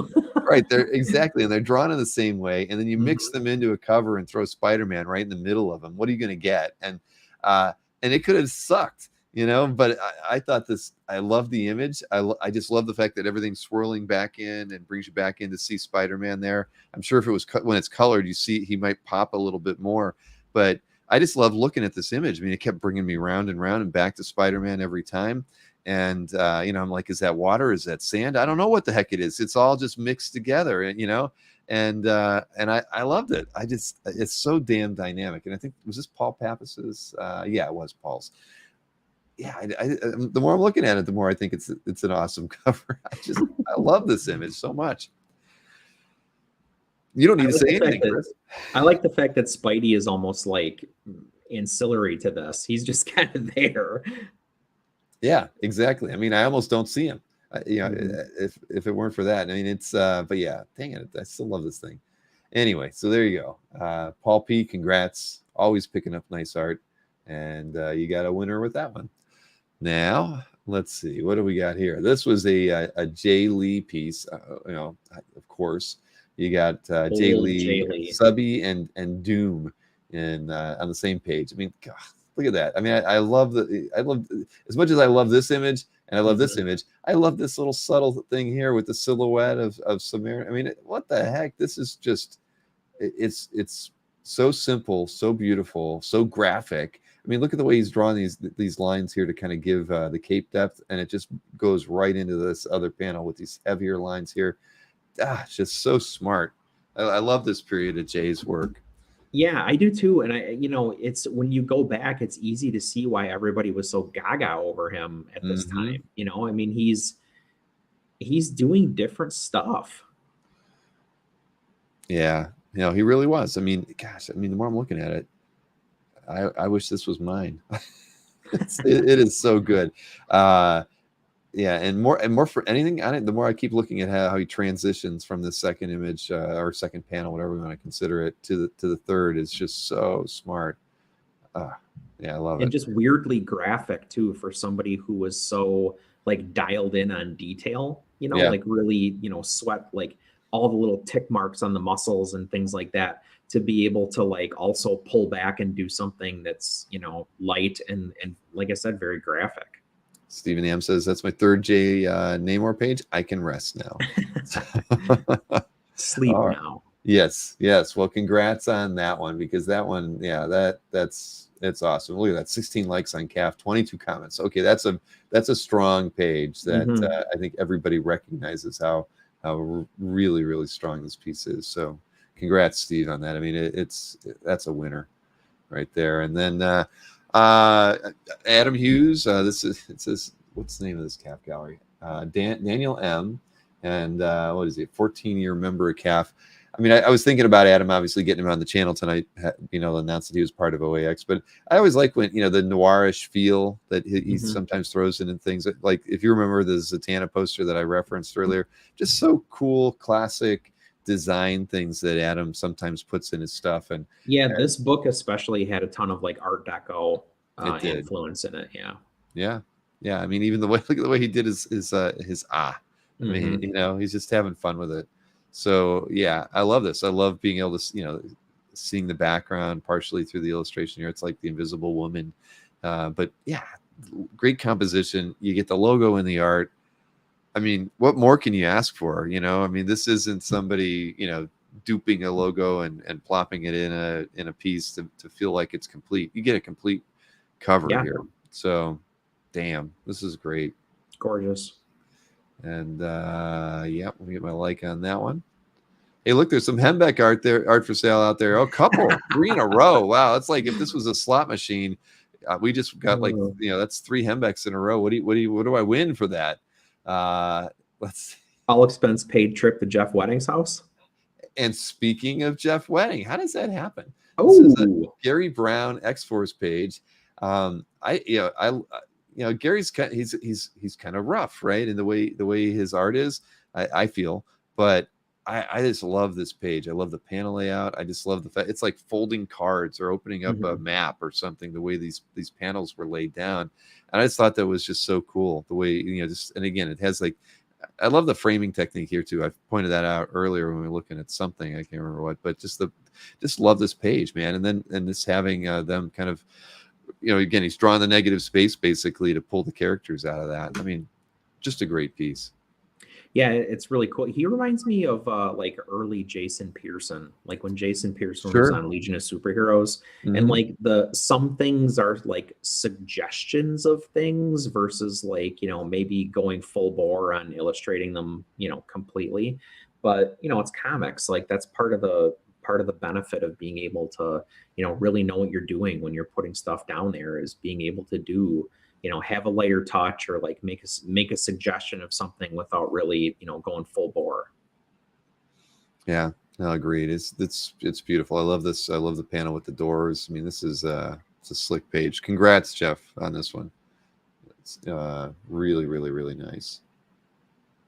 Yeah. More look, I love it. Great pick there. And George Perez. I always like Perez's stuff. And it's funny. I saw this and I thought it would be a convention sketch or something, but it's not. It's a cover. It's in Michael Lovitz's gallery. What was it for? It looks like a Graffiti Designs T-shirt to me. Yeah, exactly. Well, because I was drawn to it because I love the composition. The two figures, the arms, kind of. It's really, really nicely done, and that's why I thought at first it's like, wow, this is how could this ever have been a convention sketch or something that maybe he did special for an auction or something, but it's not. So it's a cover. It's beautiful. What is it from 2009? I love the image. I love the layout. And you're right. I mean, it's just so perfect. It could be a t-shirt design. I mean, it's just a great overall image by Perez. And I think Lovitz even posted a couple other Perez pieces that were really nice. So I kind of wrestled with like which one to go with, but this, I just like this one a lot. Oh, Nick and Marcus both say it was a commission. It was a commission turned into a cover. No way. Well, no way, Marcus. You called it. That's funny. I mean, I didn't read it at all. That's funny. That's amazing.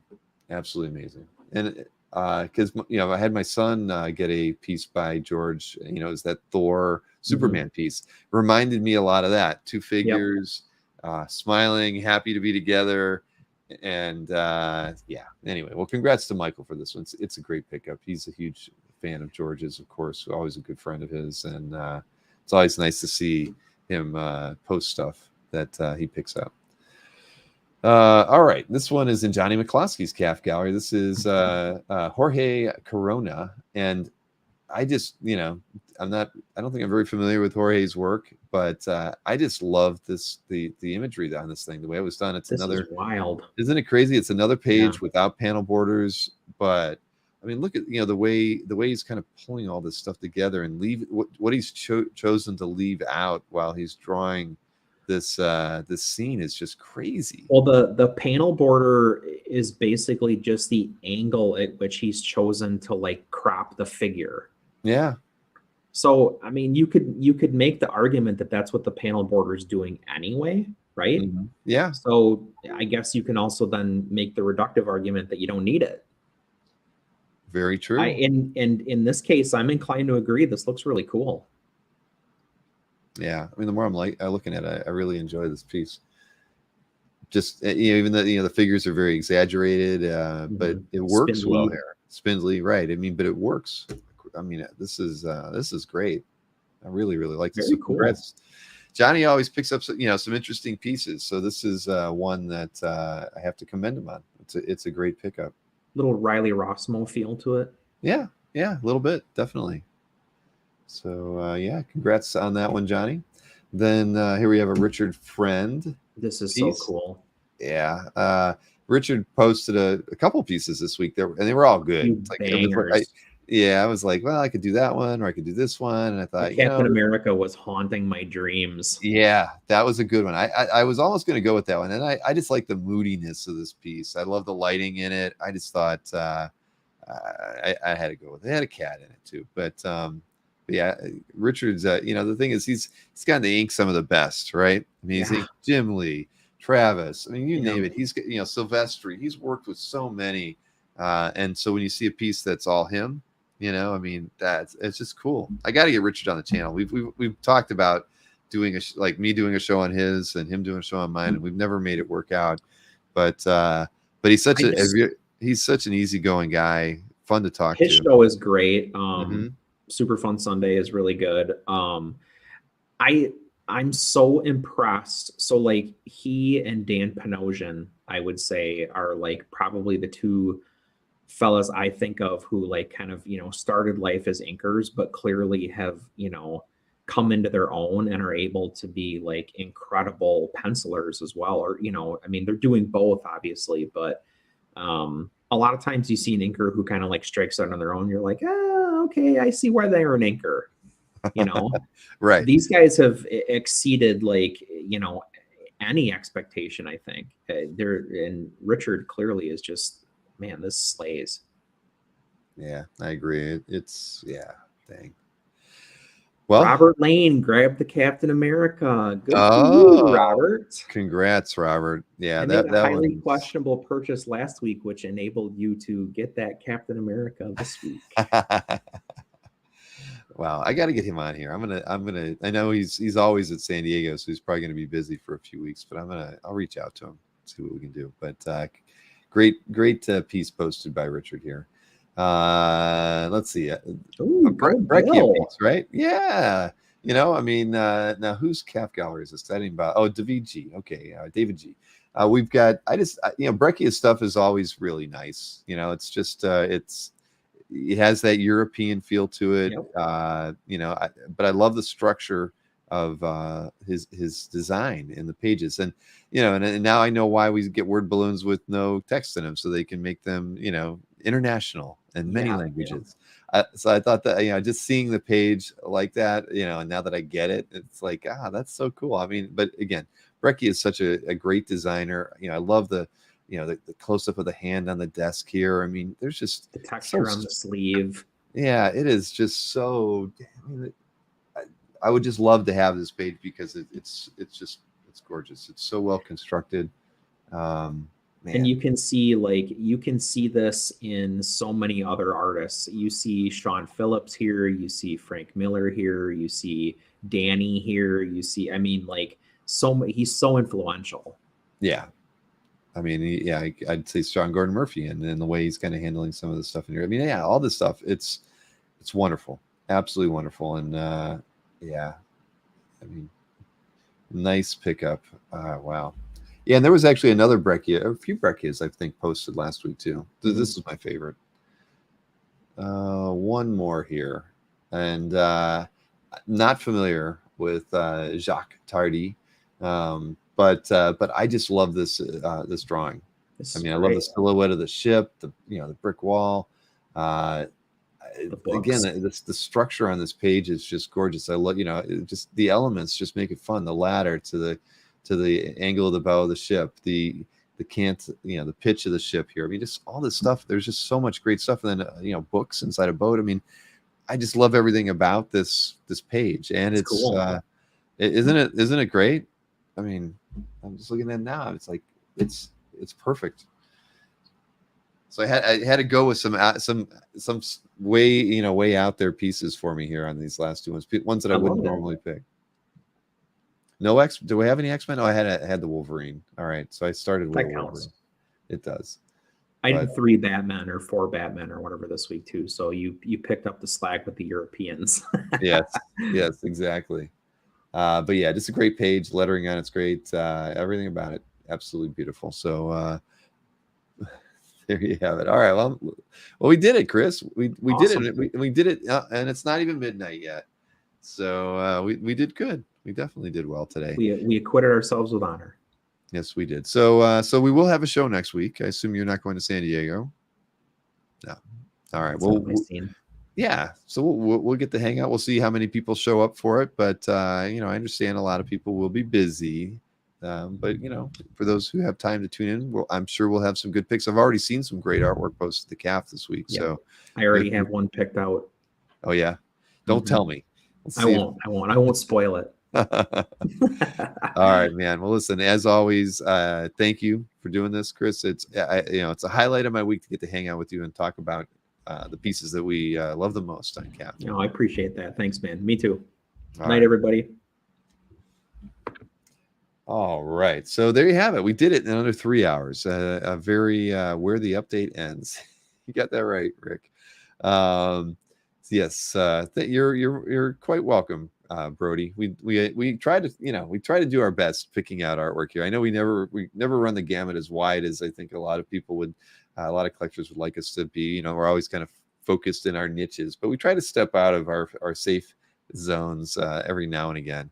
But yeah, I hope everybody enjoyed the show tonight. I hope everybody who is going to OAX and knows it or is planning on going to OAX is excited to know that Adam and Allison are coming. I think that I can't wait to talk more about what Adam's going to be doing, but just and what we still have yet to talk about, because there's lots of things now that we know he's confirmed. We're able to kind of just kick some ideas around. Like you said, he's he's going to be able to have a lot of time to put together some pieces before the show. That's fantastic. Bringing new pieces that people haven't seen. I think that's part of what OAX is all about, is trying to create unique opportunities. And in some cases it's Kazra and I pitching ideas to an exhibitor or a guest, or the guest having something that they've always wanted to do and then coming to us and saying, this is the show that I'm going to do that. And that's the hope. That's that's our approach to the show. It's going to be good. So thanks for tuning in. It was a lot of fun. I know we had some competition tonight from Felix with the Steve McNiven thing. I'm sure it was a lot of fun. I'll have to tune into that and watch it on the rewind. But thank you for those of you who stuck it out with me and watched the show.